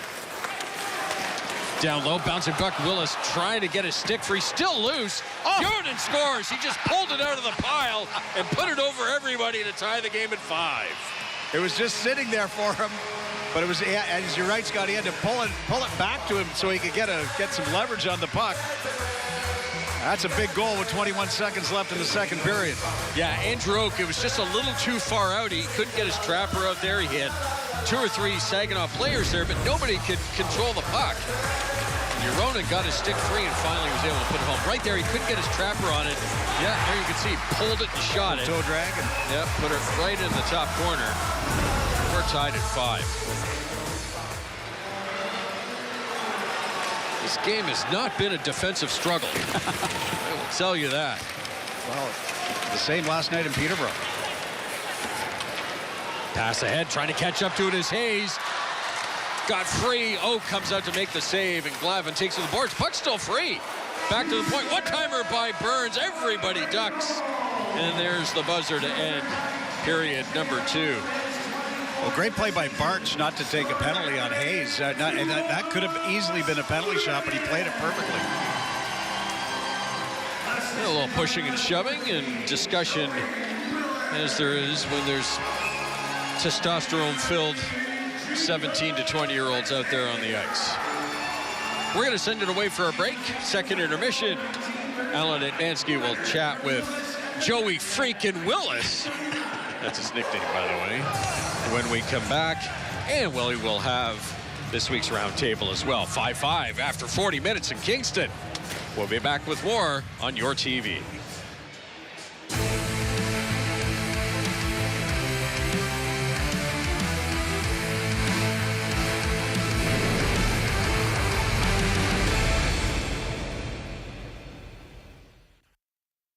After a night out with friends, you might find yourself at a ride check. Impaired driving is serious. It can mean losing your license, fines, a criminal record, even jail. Be a designated driver. Reduce impaired driving everywhere. Arrive alive. Drive sober. Have you ever dreamt of being in front of the camera, sharing the stories of your community, or catching up with the stars of today in entertainment, sports, and pop culture? Well, it's time to turn your dream into a reality with us here at Your TV. It's an East versus West showdown on Friday, February 7th at Slush Puppy Place as the Kingston Frontenacs face off against the Flint Firebirds. The playoff push is heating up. Visit KingstonFrontenacs.com for details. Your call has been forwarded to an automatic voice message system. At the tone, please record your message. Hey, buddy, I'm just making my way home now. I picked up some takeout. Not too many cars out, so we should be back soon. I know how much you like soggy egg rolls. I also stopped by George's place. He knows you're taking up baseball this summer, so he got you some stuff. We'll break that glove in this weekend. What do you say? He might have gotten you something else, too. I guess you'll have to wait till I'm back. Love you, buddy. I'll be home soon. Hi, I'm Ann. Tune into Low Impact Fitness on your TV. All you need is yourself and a chair. We're going to stretch and strengthen our minds and bodies. That's Low Impact Fitness on your TV.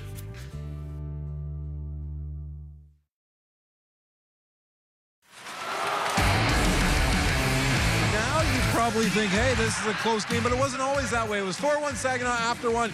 Kingston's come to life in the second period. It's now a 5-5 hockey game as they battled back on numerous occasions in that middle frame to get it even. And Cal Ewens joins me here at Ice Level. And Cal, we take a look at the first period. Saginaw out in front, looked to be in the driver's seat. Second period, you guys come back, you get an early goal, and it seemed like the confidence built from there. Maybe you can talk about the message between the periods that allowed you guys to get that spark going. Yeah, I mean, we didn't have the start we wanted. Went down 4-1 early. You know, we expect this out of this team. They're a high-octane offense, and we wanted to play our own game, and we got away from a game bit in the first, but we got back to it there, really controlled the game. I mean, you can see we're up to 37 shots now. Really controlled that period. Power play was good, and yeah, we trust our depth. We've got a lot of depth in our lineup, so we're just trying to roll them over and keep pounding away. I know in the pregame chat, Troy Mann said that he didn't want to get into a run and gun game with these guys.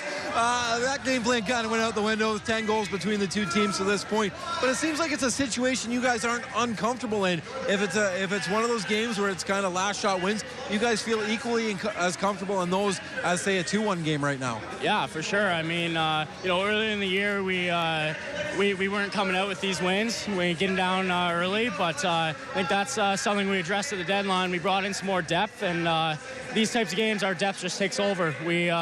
You know, we can roll all four lines and wear teams down come the third period. So that's what we're planning to do here.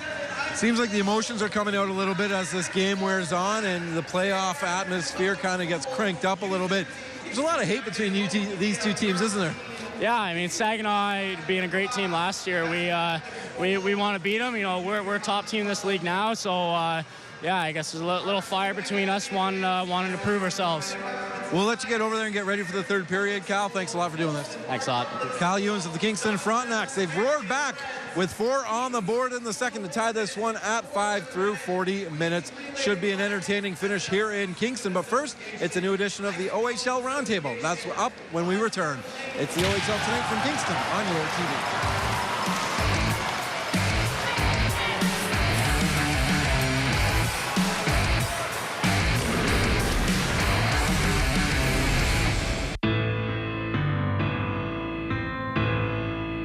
Kylie was just loved by everybody.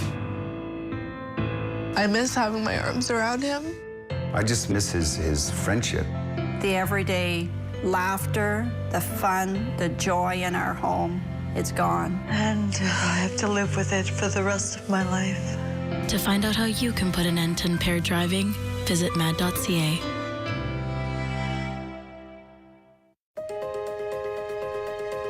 Your support, whether it's a donation to support us or volunteering time or volunteering as a foster, means the world to us, and it means the world to those animals. On the next episode of Legal Insights with Veritas Law, we'll be focusing on real estate with our guest, Aaron Finn, president of the Kingston and Area Real Estate Association. Join us Mondays at 8 p.m. on your TV. After a night out with friends, you might find yourself at a ride check. Impaired driving is serious. It can mean losing your license, fines, a criminal record, even jail. Be a designated driver. Reduce impaired driving everywhere. Arrive alive. Drive sober. Kingston is home to 5 species of turtles that are all at risk. Individuals like you play an important role in helping our turtles. Help them cross the road, protect their nests, and most importantly, take injured turtles to get help. Our Turtle Trauma Response Program has locations you can take turtles. Even turtles that appear dead may be able to recover or have eggs that can be extracted for incubation. Visit our website to learn more.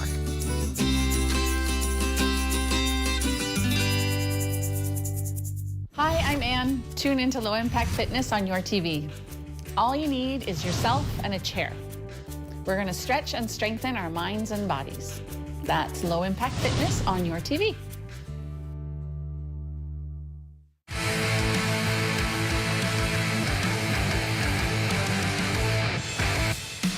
Hi everyone, I'm Terry Doyle. Welcome to this week's edition of the OHL Roundtable here on the OHL Tonight with Tim Cunningham.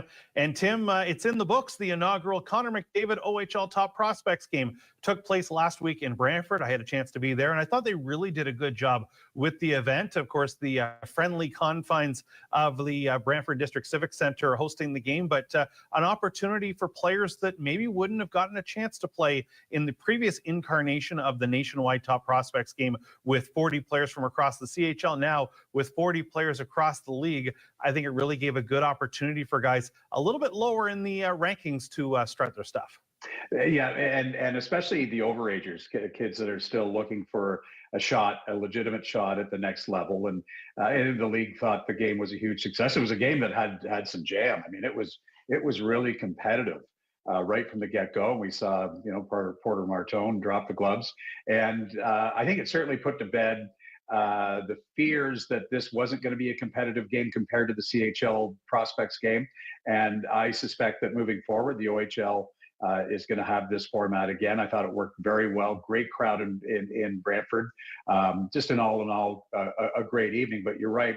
It gave kids that maybe a little lower in the status, or kids,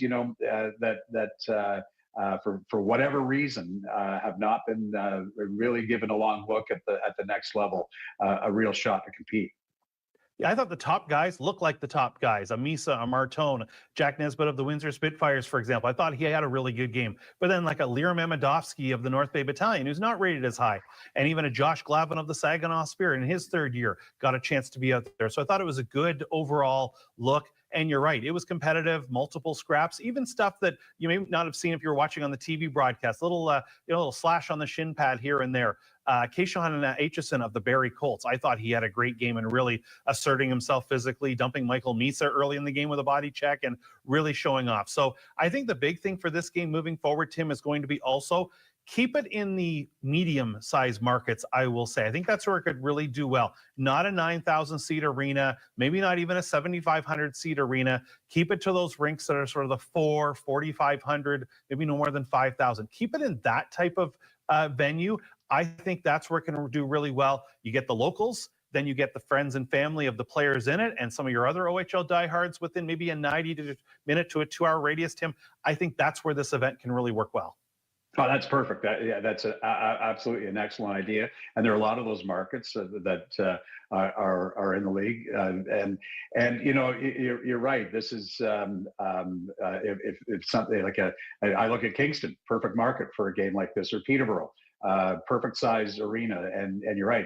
There's a radius where people would be attracted to the game, but it's because in a lot of the smaller markets there are a lot of OHL diehards.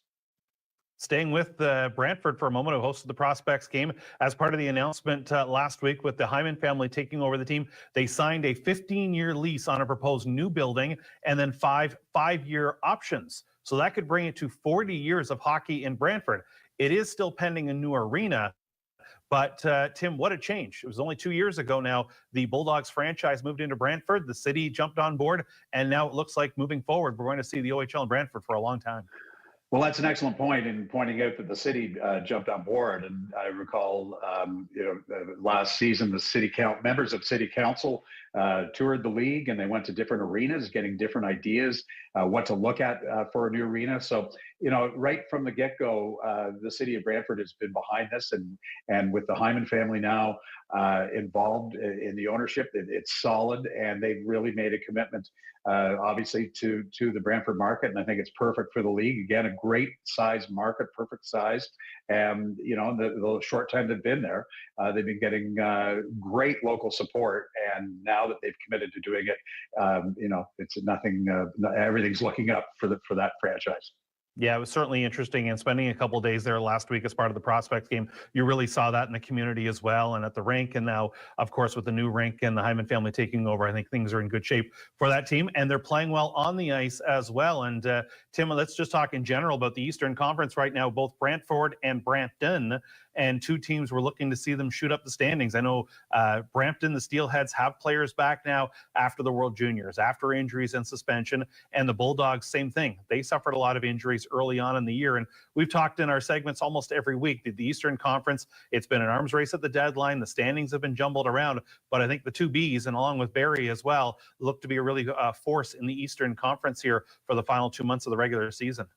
Yeah, these last 25 games or so are going to be incredibly competitive. I look at first at Brantford. Nick Lardis is having a monster year. He's got 66 points in 37 games, and Patrick Thomas, he'll hit the 20-goal mark probably this weekend. Jake O'Brien and Cole Brown are having big years. And then, with Brampton, they're on a 4-game streak coming into this week. They're starting to find some consistency. Obviously, they have Porter Martone, one of the elite players in the league. They're getting great goaltending from Jack Ivankovic. And, again, there's a team that I've said in the past, they always like to break late. And I think this stretch run is going to be as exciting, if not more exciting, than it has been in recent years in the Eastern Conference.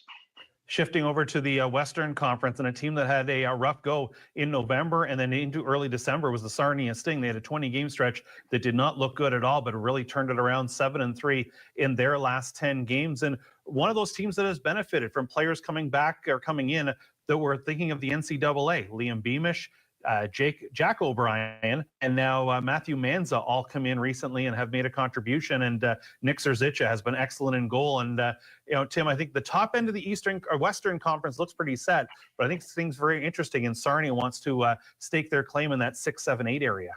Yeah, 6, 7, 8. I think 4 and 5 is going to come down, I think, between Saginaw and Erie. But you're right. And I think you and I talked off camera before Christmas. The Sarnia came through Eastern Ontario at the beginning of December, and it wasn't a great trip for them. But, they showed a lot of promise. Even though the scores don't indicate it, they looked like a good team at the time. So it's not a huge surprise that they've had a bit of a breakout.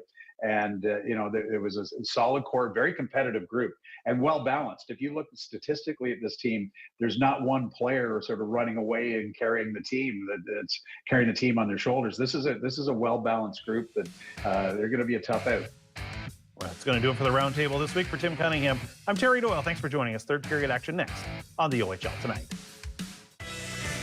Any player, regardless of draft status, that plays in the Ontario Hockey League is entitled to a minimum scholarship of tuition, books, and compulsory fees per year played in the OHL. The player's annual scholarship is based on the value of tuition, books, and compulsory fees at the university closest to their home.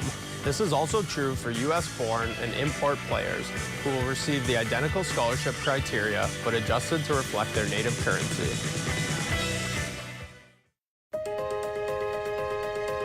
Your support, whether it's a donation to support us or volunteering time or volunteering as a foster, means the world to us, and it means the world to those animals. On the next episode of Legal Insights with Veritas Law, we'll be focusing on real estate with our guest, Aaron Finn, president of the Kingston and Area Real Estate Association. Join us Mondays at 8 p.m. on your TV. My husband got sick in 2010, and after that, it's been a downhill. It's a challenge for me to do things on my own, but I make myself do it. I think it's a great program put on by the United Way, and I enjoy the meals because not a lot of spices and low in salt, which I have to watch because I have arthritis and thyroid problem.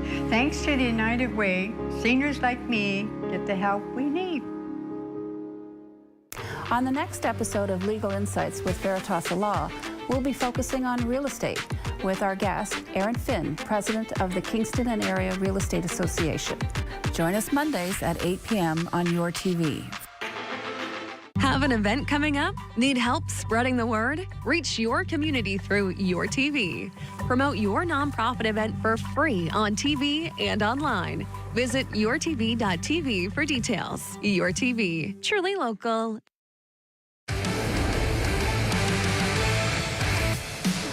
Truck. It's going to be a wild finish at Slush Puppy Place tonight. The teams It's a tale of two different teams if you're a Kingston Frontenacs fan. In the first period, it was all Saginaw. They came out guns a-firing. 4-1 lead. After 40 minutes, it's a 5-5 hockey game. Frontenacs roar back in that middle frame to tie it at 5. And actually, at one point, Saginaw held a 5-4 lead, and then Kingston came back. And the power play, a big reason for that. We'll get you caught up on all the action you might have missed through 2 periods of play. And it is a 5-5 game as we take you through those goals now. And here, look, Glavin from the point, rebound let out, and then they'll whack away at, and there's Nick Sema, his first of a pair so far, made it 1-0 Saginaw. And then we get a look at the Kingston tally, and then all sorts of action at both ends. Nick Sema, that was his second goal of the contest. He has been an absolute bee in the bonnet of the Kingston Frontenacs in this game so far. Running through the highlights here, and you can see that the offense on full display. Zayne, Parekh, a flair for a little bit of the dramatic, and you can see Saginaw had Kingston running all over the place, but the Frontenacs, as we've seen so many times this year, Leah, and especially of late, they've been able to battle back, and they might bend, but they don't break. And tonight has been a tale of drama and plot twist, and really reminiscent of last night's game in Peterborough, where the Petes came back, and that's what the tale has been for Kingston tonight, and really we are still waiting on that plot twist. Well, and talking about drama, how about we talk about Joey Willis here, facing his former team for the first time, and it's a big game. Each side will have a circle on the calendar. Joey Willis so far, he's in on 4 of the 5 Kingston goals, whether he scored them or set them up. Yeah, so got his second goal in the second period there, and we kind of alluded to that as we tailed into the second, that what made people motivates you more than 1 goal against your team is 2, and he is going to keep that gas pedal down tonight, and we'll definitely see more from him in the third. Also worth noting, Ethan Weir, he was dealt to Saginaw. He's got an assist in this game as well, and I know he was not used a whole ton when he was here in Kingston this season, but it's got to feel good for him to get there and get that point as well. You can really see everybody flourishing, and all of those big trades that Kingston made at the deadline really falling into place there, and really seeing how all of the lines are working so well together. It's going to be an exciting finish here. Kingston dominating on the shot clock, but it was Saginaw who were opportunistic early on. Kingston roared back, and we've got a... Yeah, between first and fifth. Well, it's going to be a battle for points. Peterborough's tied with Oshawa right now in the third period, and you know, the Petes at the deadline brought in Brady Stonehouse from the Ottawa 67s, and that is going to make a huge difference with that team. You can see last night he's an overager with that veteran presence. He is pushing that group into the playoffs. He's been one of our favorite non-Frontenacs in our time doing the games when he's been in the league, for sure. Love Brady Stonehouse. Just skates like a wrecking ball. Score you some big goals. Now they're 7 points back of Ottawa for that final playoff spot. And you really, you want to do your best to finish at least in fourth, because you want home ice in the first round. Right? Yeah. But fourth could get you Brantford, and nobody wants that. Nobody wants that right now. So you want third. What comes around the board? You want second. You want to win your division, so you get second seeding in the opening round. Okay.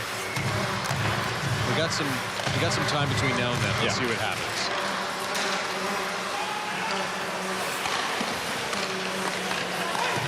Loose puck, McGowan on it. Pass ahead for Hayes. He's able to get a stick on it.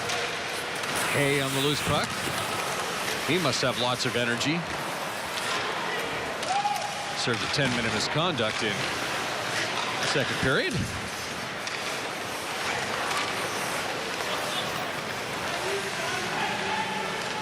Valaris will come in, and he'll dub it in cross corner. Back forward is Burns. Thought about slapping at it, cuts in front, then dishes off for Euronin. Good work to squirt by the man checking him over to Battaglia, but just not quite enough on that pass, and cleared out of the zone by Forgione. Gano for Battaglia, glances off his stick. He's able to corral it, throws it out into the slot, off his skate out to center ice, where Cal Ewens has it for the Frontenacs. Ewens circling back in his zone. Stick snaps as he makes the pass. This could be interesting. He's without his stick. Thankfully, pass goes off his skate and comes to Euronin, and he's able to bring it up ice puts his teammate offside with the extra move at the blue line. Listen, in case you're joining us late, you'll notice that the Frontenacs not wearing their normal black and gold colors, red and white. They are wearing jerseys tonight honoring the Kingston Red Barons, which was the first kind of really organized women's hockey team in this part of the country back in the 60s. And these uniforms are replicas of those. They are here tonight. Many of the former Red Baron many of the originals ladies. And I mentioned earlier. Sorry, Tim, just one more thing. It's Women in Sport Night here. It's not just about the Red Barons. There's lots of other things going on here. There was a lady that was part of the opening ceremonies, we'll call it, Jenna Lambert, who walks with canes, obviously issues with her legs, swam across Lake Ontario with just her arms. Here's a flurry in front. Puck lies loose, knocked away by the Spirit.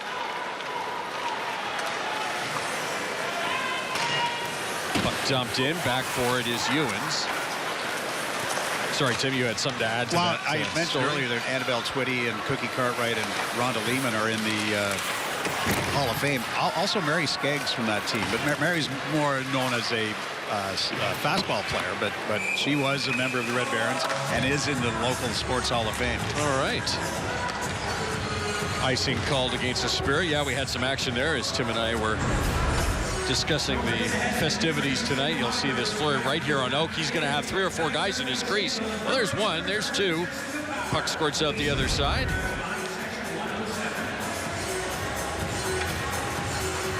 Just over 2.5 minutes into this third period. Frontenacs with 40 shots on goal. Spirit with 19 if you're tracking them at home. Battaglia. Touch pass out front. Gato's got to come over and get it. Trying to work himself free from a couple of Spirit players, and Storch is able to get it out of the zone for Saginaw. Gato throws it off the boards and into the Saginaw end as Spirit were doing a change. Williamson stops it at center ice, and he's going to bring it into the zone. Pass in front, trying to catch up to it, and Oak got that stick out there. Otherwise, it would have been a goal for Jacob Battaglia. The Spirit get called for icing. Well, this line of Battaglia, Gaeton, and Euronen basically playing every second shift right now. Yeah, Euronen's got a couple of points. Gato's actually been held off the score sheet, and Battaglia's got a goal and assist. The offensive star tonight, as Alan mentioned during that second intermission, is Joey Willis playing his first game against his old team. He's got 4 points.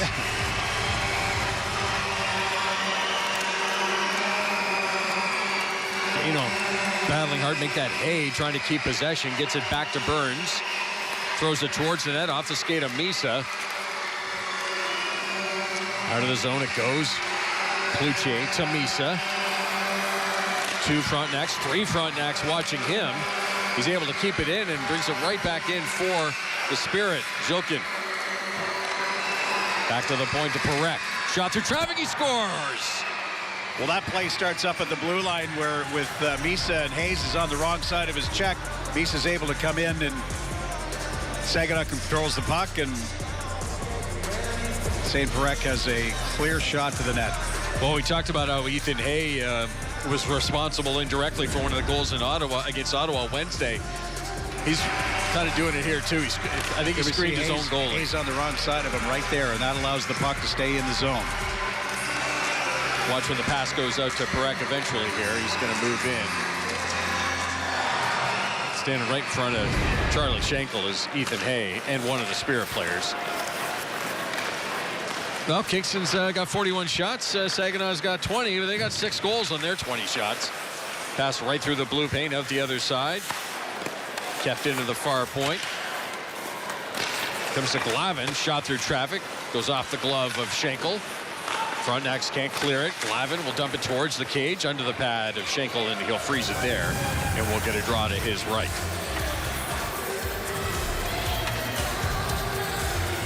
So Frontenacs worked hard to tie it up late in the second period, scoring with 21 seconds left in the third to tie it up at 5. But early here in period 3, Zayne Parekh with his 18th goal of the year.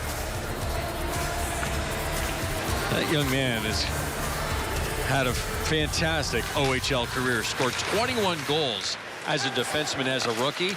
Last year scored 33. And again, so far this year, sitting at 18. No wonder the Flames drafted him 9th overall last summer. Battaglia puts it right onto the stick of Misa. He's looking for someone to pass to. Comes all the way across. Bounces off the boards, and it's collected there by Gaydon. He's got Battaglia moving up with him. Wrist shot. Oh, he misses glove side. Gaydon's a pretty good sniper himself. Misses that opportunity. Bishop at his own blue line. Gives it off to Burns. Back to Bishop. Head for Battaglia. Took the pass. Bumped there by Weir. Make that James go. And out to center ice it goes, where McGowan's able to stop it. Pass over for Morrison to Battaglia. Back to Morrison. Lots of action in front. Oak side at the last second. Blockered it to the far boards. Here comes Gervais. Drops for Johnson. Saw a streaking Polaris there, but the pass was intercepted by the Frontenacs. Puck pops in front of the Frontenacs net. Battaglia calmly grabs it, flips it in the air, trying to start a change. Landon right after it. He's got good speed, but just could not flip it by Jones. Here's an opportunity for Kingston. Shot blocked. Ewens tries to throw it towards the net. Blocked by Valeris. Keenan-Niemi gets it far hash marks. Pickle bumps into his man. Valeris sweeps it away. Sema couldn't control it for the Spirit. Pickle. Clark gets by right. Down from the point comes Ewens. He takes a bump there from Johnston. Frontenacs just trying to get control of this puck so they can get set up. Pass right through the slot. Comes to Ewens. Bounces over his stick as he looks up to make a shot. Clark and Wright doing great work. Pass right in front. Knocked away there by Oak. Keenan-Niemi circles the zone. One-timer stopped there by Oak. Loose puck right after it. Great shift by this Frontenac's fourth line. No Saginaw hemmed in. And this is what you want from them to get you momentum. And you had talked about, Tim, about how that top line of Kingston, here comes Hay, throws it in front, nobody there with a red shirt on. How that top line had been double shifted. If you can get your fourth line to come out and give everybody a breather, that's a great break. Here comes Hay, wrists it wide on the blocker's side. Burns stops it at the point. Through traffic. Oh, Oak sees that one and is able to get his mitt on it. And we'll get a face-off in the Saginaw zone when we come back. The visitors have come back with a goal here in the third to break a 5-5 tie. Spirit up by 1 as we go to the break on the OHL tonight. Across the nation, the Canadian Hockey League is known for investing in moments like this. But did you know we're also investing in this? Through the CHL Scholarship Program, clubs award nearly $10 million each year. The CHL, developing tomorrow's leaders.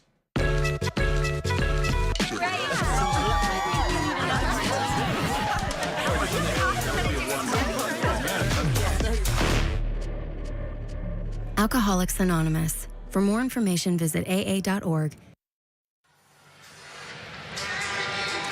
Back in Kingston, Spirit with a 1-goal lead. It is Parekh's 18th with assists going to Dimian Zhilkin and Michael Misa. So that's Misa's second point of the night. So he's keeping that 2-point-a-game average going.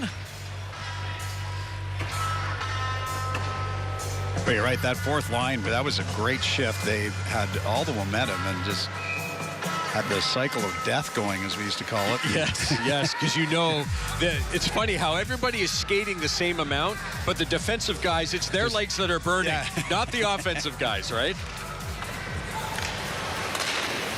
Puck back to the point. Burns able to keep it in for the Frontenacs. Comes to the near boards. Hayes after it, puts it in the corner for Ethan Miedema.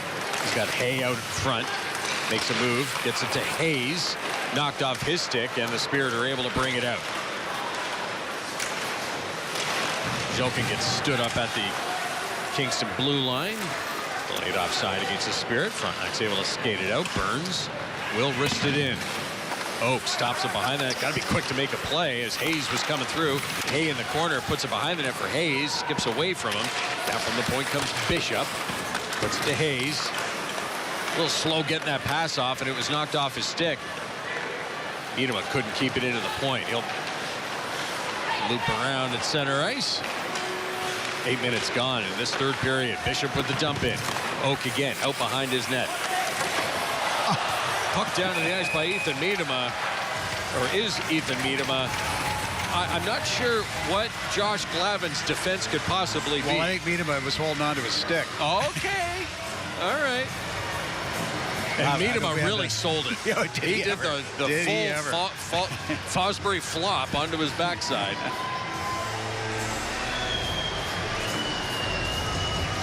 Have a look at it here.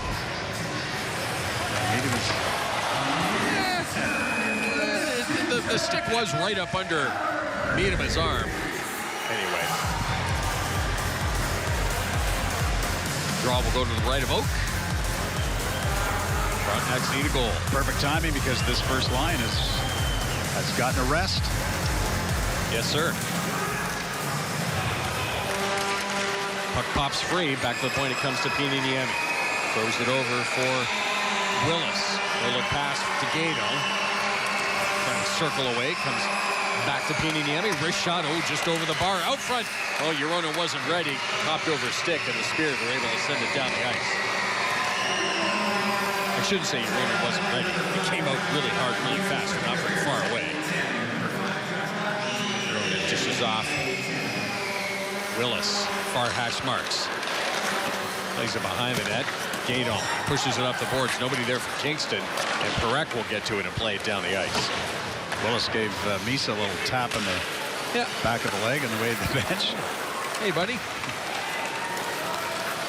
Oh, Misa's the new captain. Took over the captaincy from Willis.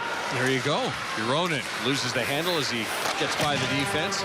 Loose puck coming around to Battaglia. He's going to get it to Gato. Back to the point to Niemi. Pass down to Gato. Willis is open far side. Oh, the puck was in the air. Couldn't bunt it home and away come the Spirit shorthanded. Ahead to Harmer. Wrist shot bounces off the body of Schenkel. Big rebound off that shot, and going back for it is Niemi. 35 seconds left in the Kingston power play. We're going to change up 4 of the 5 skaters. Niemi waits. Now he'll pass it ahead to Miedema. Flipped ahead to Soto. He's after that loose puck. Hangs onto it as he circles his own. Hopkins sends it back to Burns. Snapshot through traffic. That goes off a body straight in the air. Glove down by Hopkins. Gets it back to Burns. He'll try it again. Wrist shot. A little too high though. He's get it down a little bit so it can get tipped. It's cleared down the ice by the Spirit, and that will do it. With a reminder against Glavin.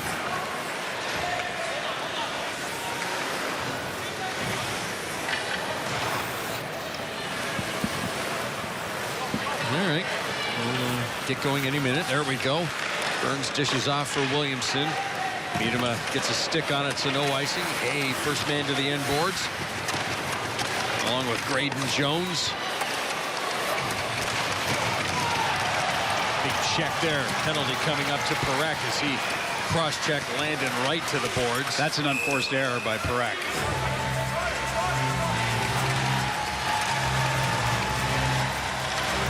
And again, that's your 4th line, drawing a penalty. Yep. And it's Parekh going to the box. He's one of their main penalty killers. That is a great trade. Have a look at it here. Parekh comes in right. Yep, there it goes. The light's already down. Outside of your screen, so.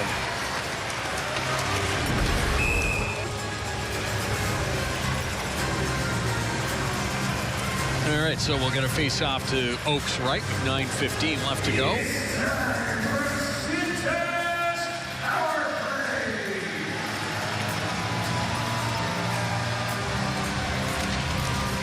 Again, that puck goes right to the dot, and Gato and Gervais battle. It's a few times tonight where the puck really hasn't moved after the draw. Back to the point to Niemi. Stops it with his boot. Passes off for Battaglia. He'll leave it there for Willis.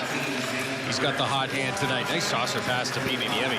Puck bounces away from Battaglia. He's battling with Gervais to get it back. Right onto the stick of Euron, and wrist shot right off Michael Misa. Battaglia gives it off for Willis.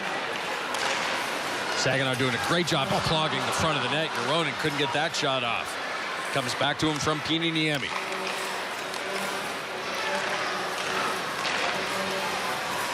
Gaino with the wrist shot high over the blocker's side. Racing to keep it in is Piiniemi. Gives it off for Gaino. Passes for Willis. In front is Euron. One-timer. Good stop by Oak. Doesn't know where it is. Now it's frozen with a minute 2 left in the Kingston power play. Gaidon with a great opportunity. Just gets that puck over to the net. Just doesn't miss that very often. No. Yeah, good opportunities there for Euron and Cedric Gaino. Gaino, just a fantastic shot, but wristed it over the net.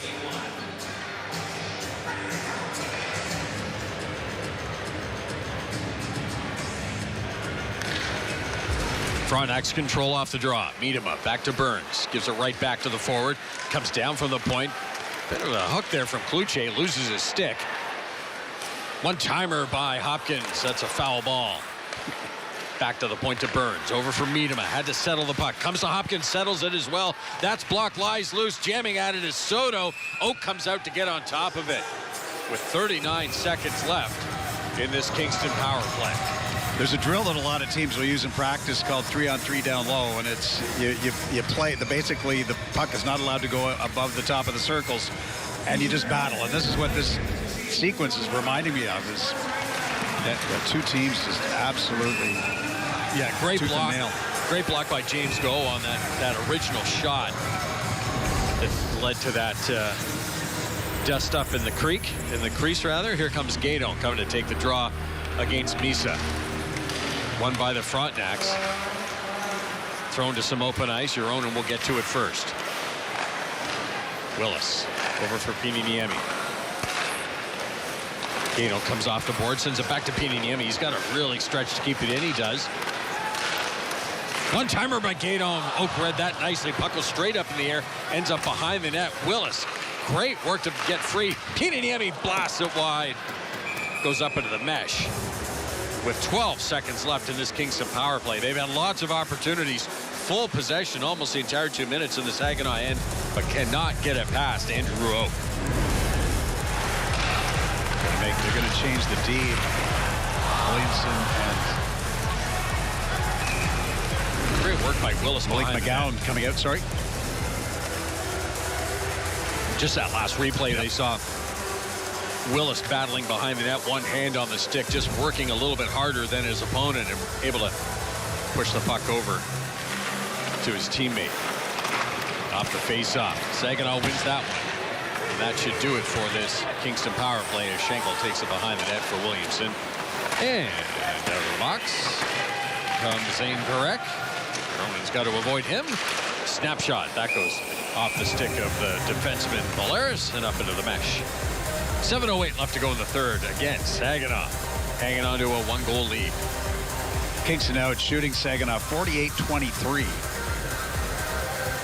That's a lot of shots. 11-4 in this period.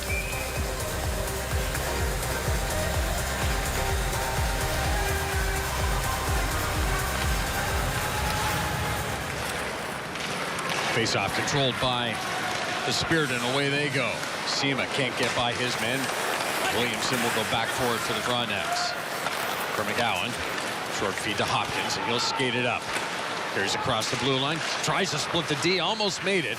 And goes into the far corner with Valeris. On that loose puck is Willis. Good work by the Frontenacs to get that puck down low, but then a pass intercepted by Saginaw and sent down the ice. And that should be icing against Saginaw. 6:36 left to go. There you see Xander Valeris, former Kingston Frontenac. Drafted a couple of years ago. Played a handful of games last year with Kingston, but regular shift with them this year before he got traded. It's Kingston's third pick in 2023.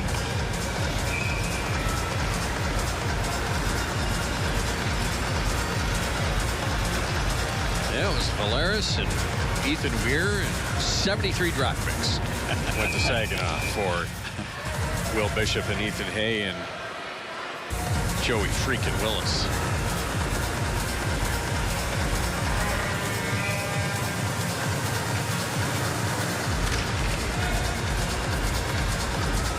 Hay on this draw. Frontenacs just reaching for it, finally controlled by Quentin Burns. Trades positions with Bishop. Turn sends it to the net. Oh, tip there by Miedema, but stopped by Oak.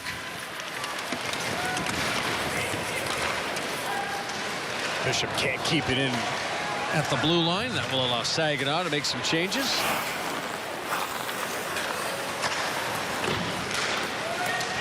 Gage Hayes able to tip it into the Saginaw end. Back forward is Parekh. Takes a hit there from Ethan Hay. Pass up to center ice, ends up on the stick of Cal Ewens.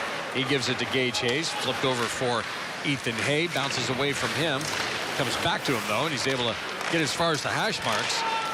Hayes out of the corner, tried to get it to Miedema. That pass was blocked, but he's able to get it right back. Down from the point comes Pieniemi and ended up going behind him. Hayes brings it right back into the zone. Miedema tried to flip it back to him. A little give and go action there. Doesn't quite work. Comes to Hayes, not in a good shooting position. Ewens at the point. They'll play it down low. Ooh, bounces out front. Nobody can corral it for either team. Spirit finally get control, and Misa is cut off by Ewens at center ice. Gives it right to Miedema. Ewens going for the net. Comes to him.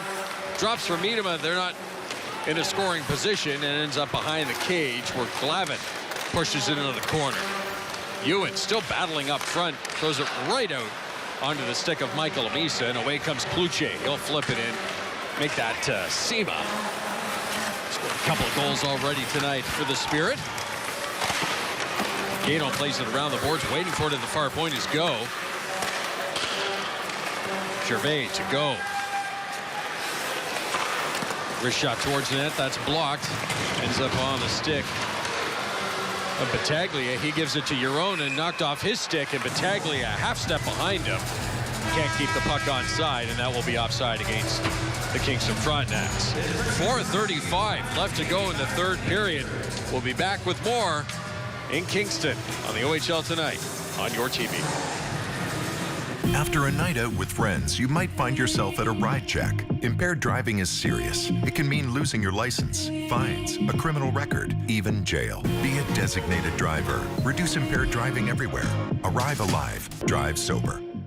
Have you ever dreamt of being in front of the camera, sharing the stories of your community, or catching up with the stars of today in entertainment, sports, and pop culture? Well, it's time to turn your dream into a reality with us here at Your TV. AC head coach Troy Mann drawing up what he hopes is a play that leads to a goal.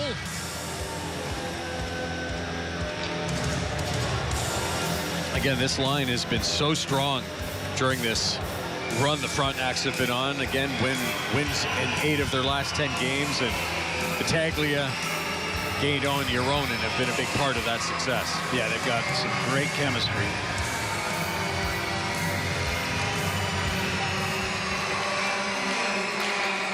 McGowan, a couple of swipes at it, couldn't get it into the Saginaw end. Williamson has the puck knocked away from him. They come to the boards. Johnson plays it into the corner. McGowan around for Battaglia. Head for Gaydon. Williamson will bring it across the line. I don't know if he meant to leave it there, but it ended up in the stick of Thomas Uronen, but he didn't do much with it. Now here come the Frontenacs. Battaglia trying to cut to the net, puts it into the front, and it goes off the pad of Andrew Oak and into the net. It just went under his pad. It was an innocuous, what even a shot. We're going to have to get the replay on that one. That was a nothing play.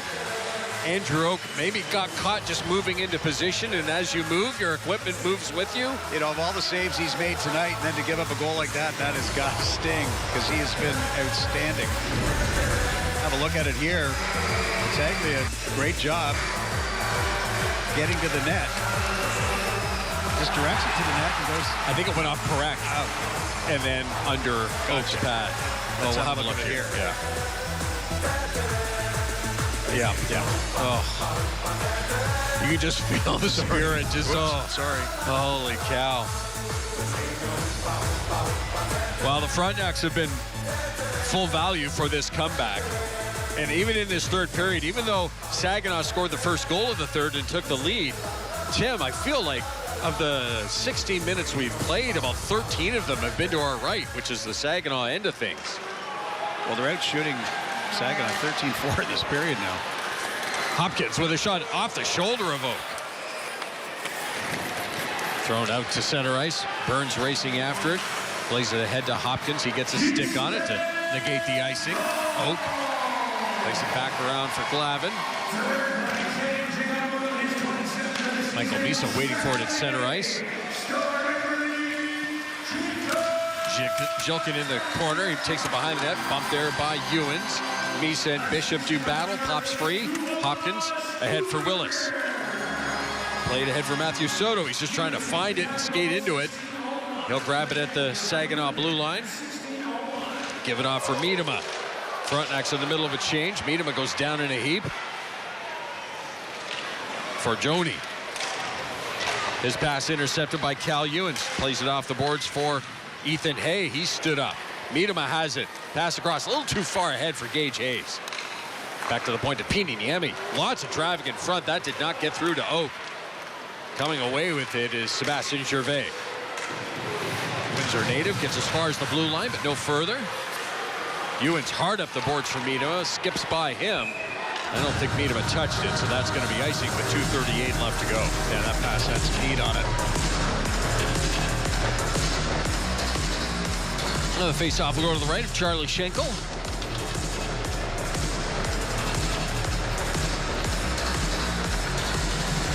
It will be Hay on this draw against his former teammate Michael Misa.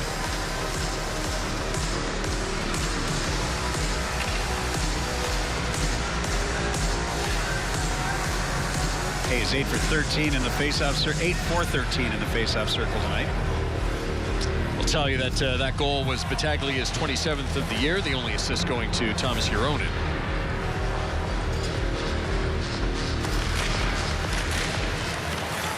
Ewens puts it behind the net for Pini Niemi. He goes out far side, off the boards for Miedema. Gets it to Hay. Both of them were tripped up eventually, but the Frontenacs are able to get it back into the Saginaw end. Parekh hard up the board. Zilkin misses that one. Goes right to Schenkel, so no icing. Burns for Bishop. Touch pass for Soto. Soto being chased by James Guo. They both go down in a heap. Misa's in there as well. It's Kluche that comes away with it. He's got 2 tonight for Saginaw. Flipped into the zone by Zilkin, and Spirit will make a change, and that actually went over the glass and out of play. So they're going to drop it at center ice with $1:58 left. There you see Michael Misa. I think the front, even though he's got 2 points, I think the Frontenacs have done a pretty good job of keeping him in check at least. They've got 6 goals, so obviously defense has not been stellar tonight, but they've done a good job on number 77. The one thing I've noticed about him, Tim, only time we'll see him this year, you know, there's talk of him going top 5 in the draft. He plays 200 feet. He goes from goal line to goal line. He is not the guy drifting, you know, first man out of the zone. Absolutely. Right? Like, just fantastic player. Lead pass ahead, catching up to it is Johnson. Got a soft shot off on Schenkel. Battaglia battling for it far boards. He comes away with it. He's got gained on with him. Huronen on this side. Knocked out of the air by Huronen. In front, Battaglia got a stick on it. Got caught up in his skates and skated away there by Johnson for the Saginaw Spirit. Burns back for it.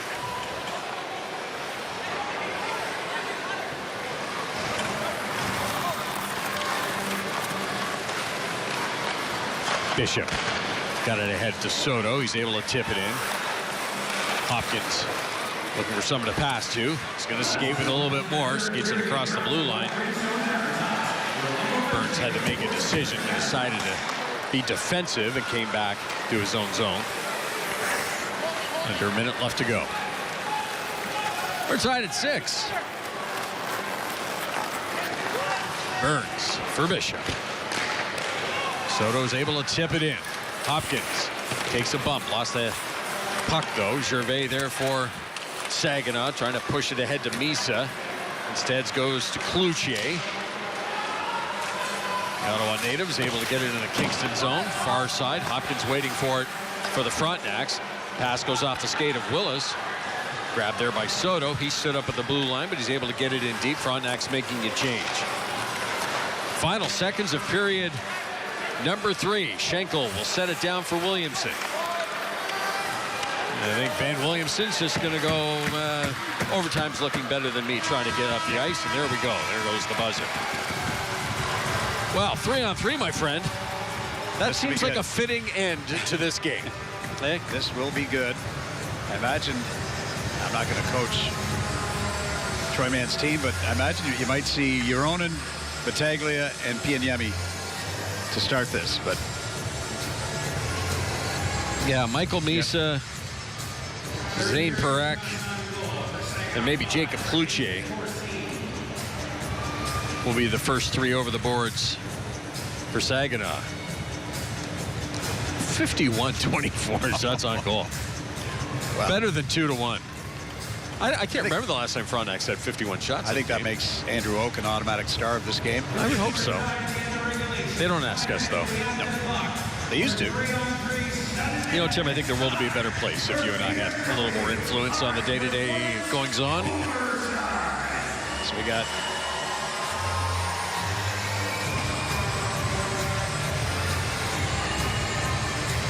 coming over the boards here. Euronen. Well, it looks like Ethan Hay from Kingston having words with Zayne Parekh. Yep. I mean, for the players that were traded for each other, this is, it's kind of like almost a perfect game. Sure. 6-6, overtime, yep. Right? Hay, Burns, and Euronen.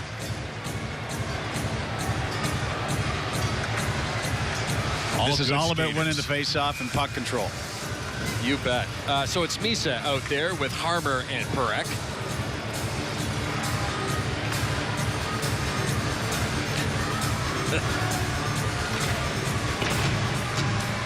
And it's Zayne Parekh with the puck for Saginaw.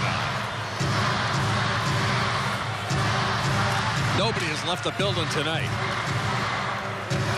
Saginaw make a quick change. Over the boards comes Johnson. Former London Knight. Skated out to center ice. Parekh sends it back to Misa. Loses it in the slot. And the Frontenacs will set things up now. Do you think the front, seeing that Misa was on the ice, went for a little bit more of a defensive threesome? I absolutely agree. And, you know, maybe when Misa goes off the ice, you'll see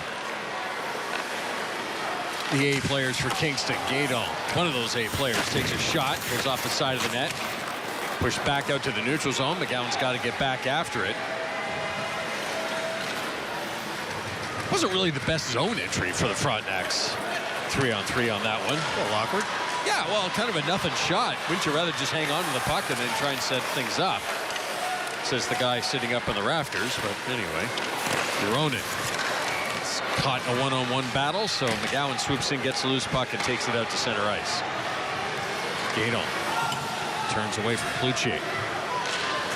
There's a nice feed ahead for Battaglia. Cuts off that play.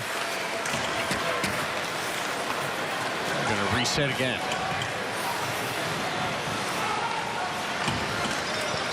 Cloutier down the far side. Cuts to the net. Shot good save by Oak. Cloutier. Gives it back to James Glow.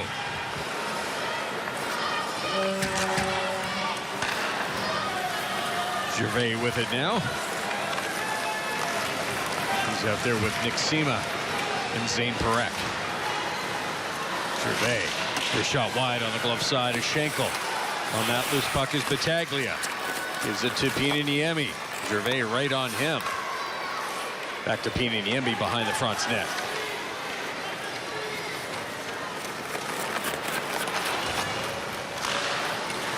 Here comes Willis. 4 points on the night. Battaglia decides to exit the zone. That always makes it awkward. Now he has it taken from Sima to Misa. Misa turns. Slot, backhand. Good stop there by Schenkel. He'll give it to Niemi.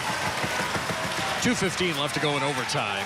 Here in Kingston, we are tied up at 6. Both teams scoring in the third period to keep this game deadlocked. Soto, after that loose puck, tries to flip it by Misa, ends up on the ice. He's got to get back into play. 2-on-1 here for Saginaw. Oh, nice work there by Burns to cut that pass off. The crowd appreciates that. Comes to Parekh. Over for Misa. Parekh. Wrist shot misses on the glove side. Soto after the loose puck. Could be a 3-on-1 for Kingston. Digging hard to get back into it is Harmer. Soto, saucer pass, knocked away. They're going to come back the other way. I think everybody's out of gas. Harmer's got it now.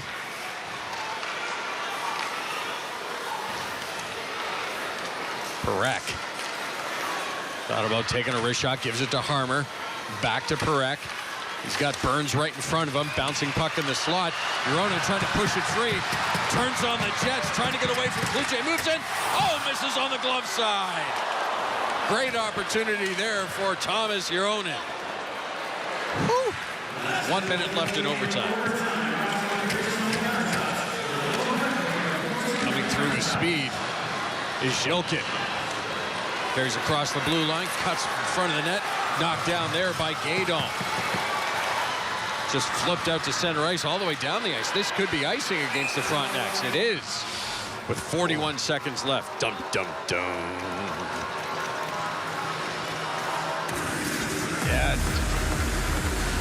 Yeah, but look at Yoronen's chance here coming up through the neutral zone and just faster than everybody else. Yep. Just misses. Somebody called timeout. I think somebody called a timeout, Tim. They did. Probably Kingston. They're getting called for icing. Yeah, absolutely. There we go. Well, this has been entertaining, Scott. Boy. And you know what? I love it. You know, the mood tonight, Women in Sport Night, is kind of lent a different vibe to the, you know, if you're in the building. Great crowd here in Kingston tonight. 6-6 hockey game. We're in overtime. Not sure it gets much better than this. And Saginaw with an offensive zone opportunity here. So it's McGowan and Gaydon and Ethan Hayes. So Kingston has 2 centers on the ice. It'll be Misa with Parekh and Johnston.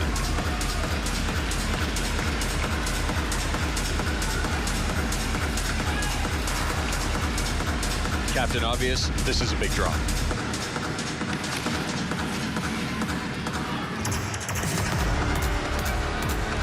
We're going to try it again.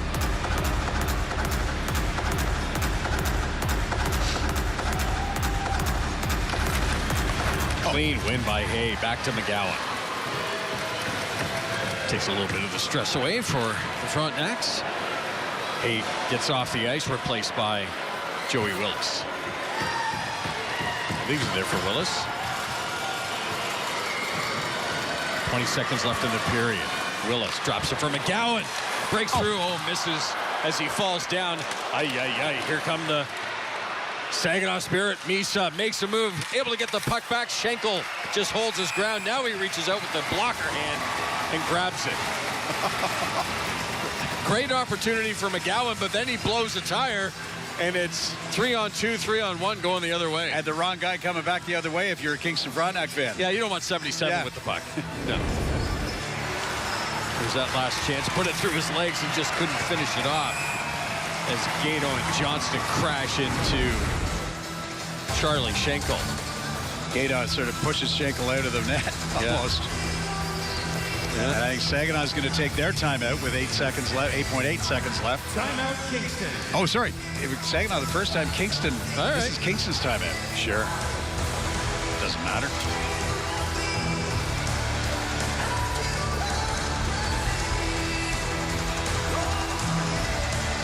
Again, a key draw for both teams. Last time, Troy Mann sent 2 centers out.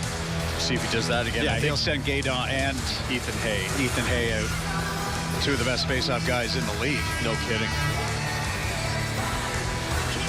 So Hay will take the face-off. He gets thrown out. Gaydon's there to do it. It's good second choice. 1A, 1B. Yep. And Burns, the third skater for Kingston. It's going to be Misa, Parekh, and Harmer for the Spirit. Harmer, the St. Mary's native. Ready to go up against Ethan Hay. 8.8 seconds left.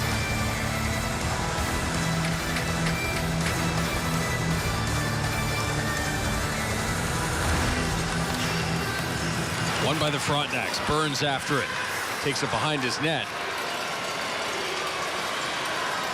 That will do it for overtime. We're going to go to a shootout. We go to the skills competition. Lots of snipers on these teams. Yep. Both teams loaded with scorers. We're going to take a break. Let the Zambonis come out, do a little bit of a swipe, and we'll come back with the shootout between Kingston and Saginaw. We're tied at 6 after 4 periods of play. You're watching the OHL tonight on your TV.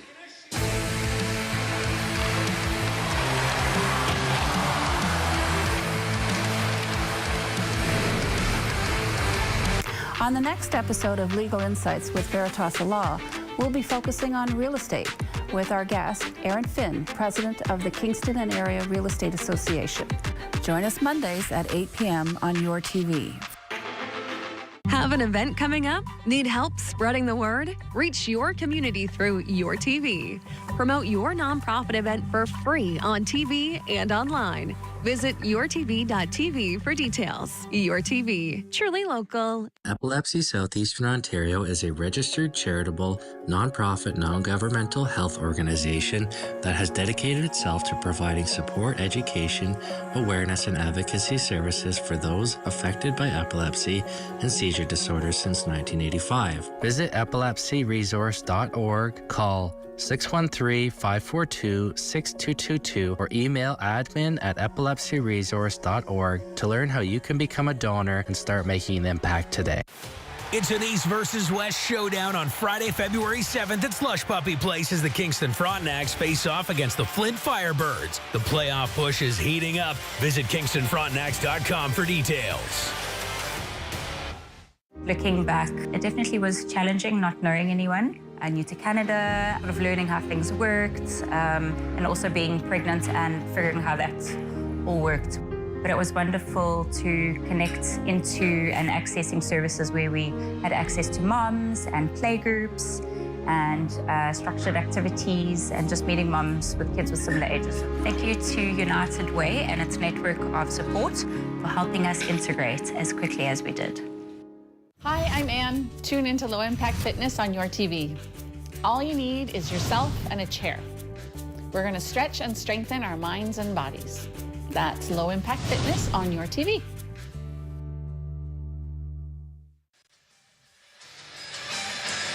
Back in Kingston, getting ready for a shootout between the Frontenacs and the Saginaw Spirit. We've been talking about the standings a little bit tonight, so we'll tell you for Saginaw, Erie won tonight, so they want to obviously pick up one more point here tonight.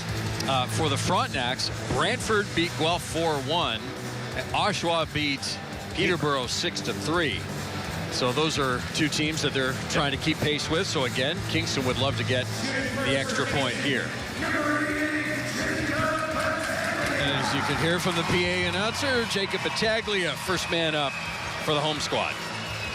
Andrew Oak between the pipes has been stellar tonight, even though he's given up 6. Here comes Battaglia. Wrist shot, scores right under the glove. Early advantage for Frontenacs.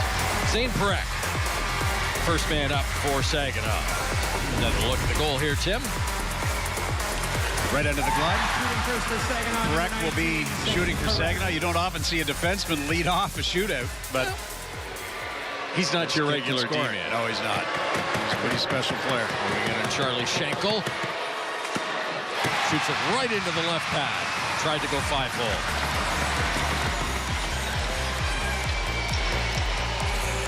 I've always thought speed is better in a shootout. I know there's guys that love to really slow it down, but I think coming in with speed. I like the guy that comes in and whistles a slap shot from the back. Brad Richards did that when the shootout first started in the NHL. Here comes Yoronen, tries to go 5-hole, stop by O.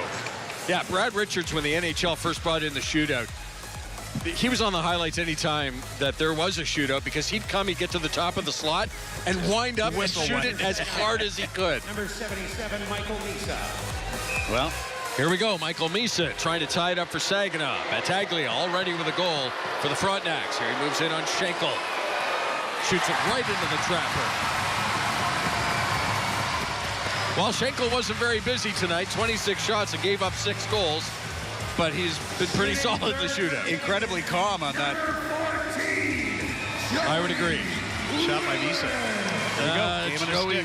Joey freaking Willis with 4 points in his first game against his old teammates. Moving in on Oak. Makes a move. Can't tuck it under the pad. And the Frontenacs with the only goal so far. Saginaw has to score here.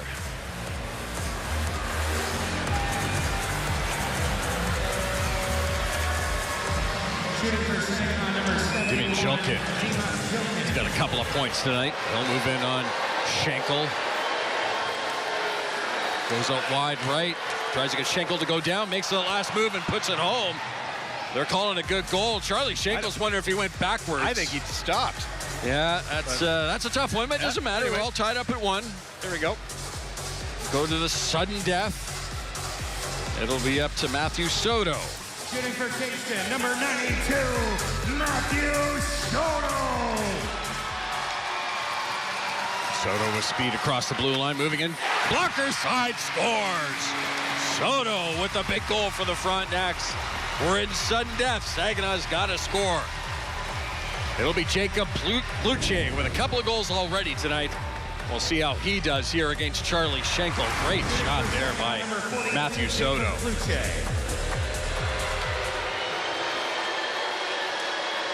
Pluche moving in on Schenkel.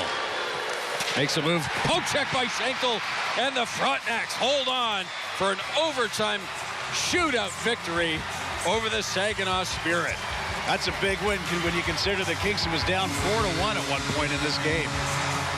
Early in this game and just kept coming back. And you and I talked about it in between periods that this team just never gives up even when they get down. You see teams that get down 4-1, it's like, oh, well, we'll move on to tomorrow. Not this group. Yeah, the Frontenacs have just battled so hard this year, Tim, and as you just said, when they've been down, it's just, there's no give up, you know. And the Saginaw Spirit, boy, 3-0 lead in Peterborough last night, 4-1 lead here tonight. No doubt there'll be some discussions on the bus on the way home for the Spirit. Kingston heads up to Ottawa tomorrow to take on the 67s. They beat Ottawa 7-2 this past Wednesday. So big points for the Frontenacs. They keep pace with Oshawa and Brantford tonight. And at Saginaw, they stay here tonight and they go up to Ottawa on Sunday. So it's another big game for them because in their chase of Erie. Well, they can, they've got a day to kind of lick their wounds and maybe regroup a little bit. So much talent on that team. You know that bigger things are ahead for Saginaw as they sit right now in 5th position in the Western Conference. We'll send it away for a break. Alan Atmansky is at ice level, and he's going to talk to one of the Frontenac heroes. When we return, they win in a shootout over the Saginaw Spirit here at Slush Puppy Place in Kingston on the OHL tonight.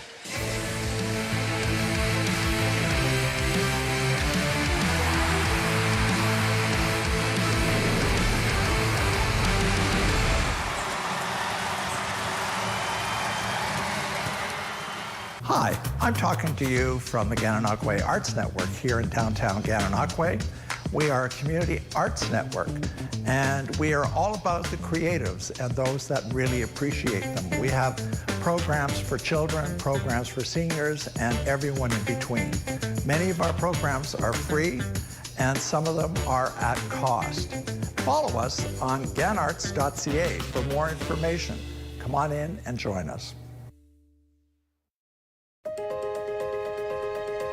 Your support, whether it's a donation to support us or volunteering time or volunteering as a foster, means the world to us and it means the world to those animals. On the next episode of Legal Insights with Veritas Law, we'll be focusing on real estate with our guest, Aaron Finn, president of the Kingston and Area Real Estate Association. Join us Mondays at 8 p.m. on your TV. After a night out with friends, you might find yourself at a ride check. Impaired driving is serious. It can mean losing your license, fines, a criminal record, even jail. Be a designated driver. Reduce impaired driving everywhere. Arrive alive. Drive sober. Hi, I'm Ann. Tune into Low Impact Fitness on your TV. All you need is yourself and a chair. We're going to stretch and strengthen our minds and bodies. That's Low Impact Fitness on your TV.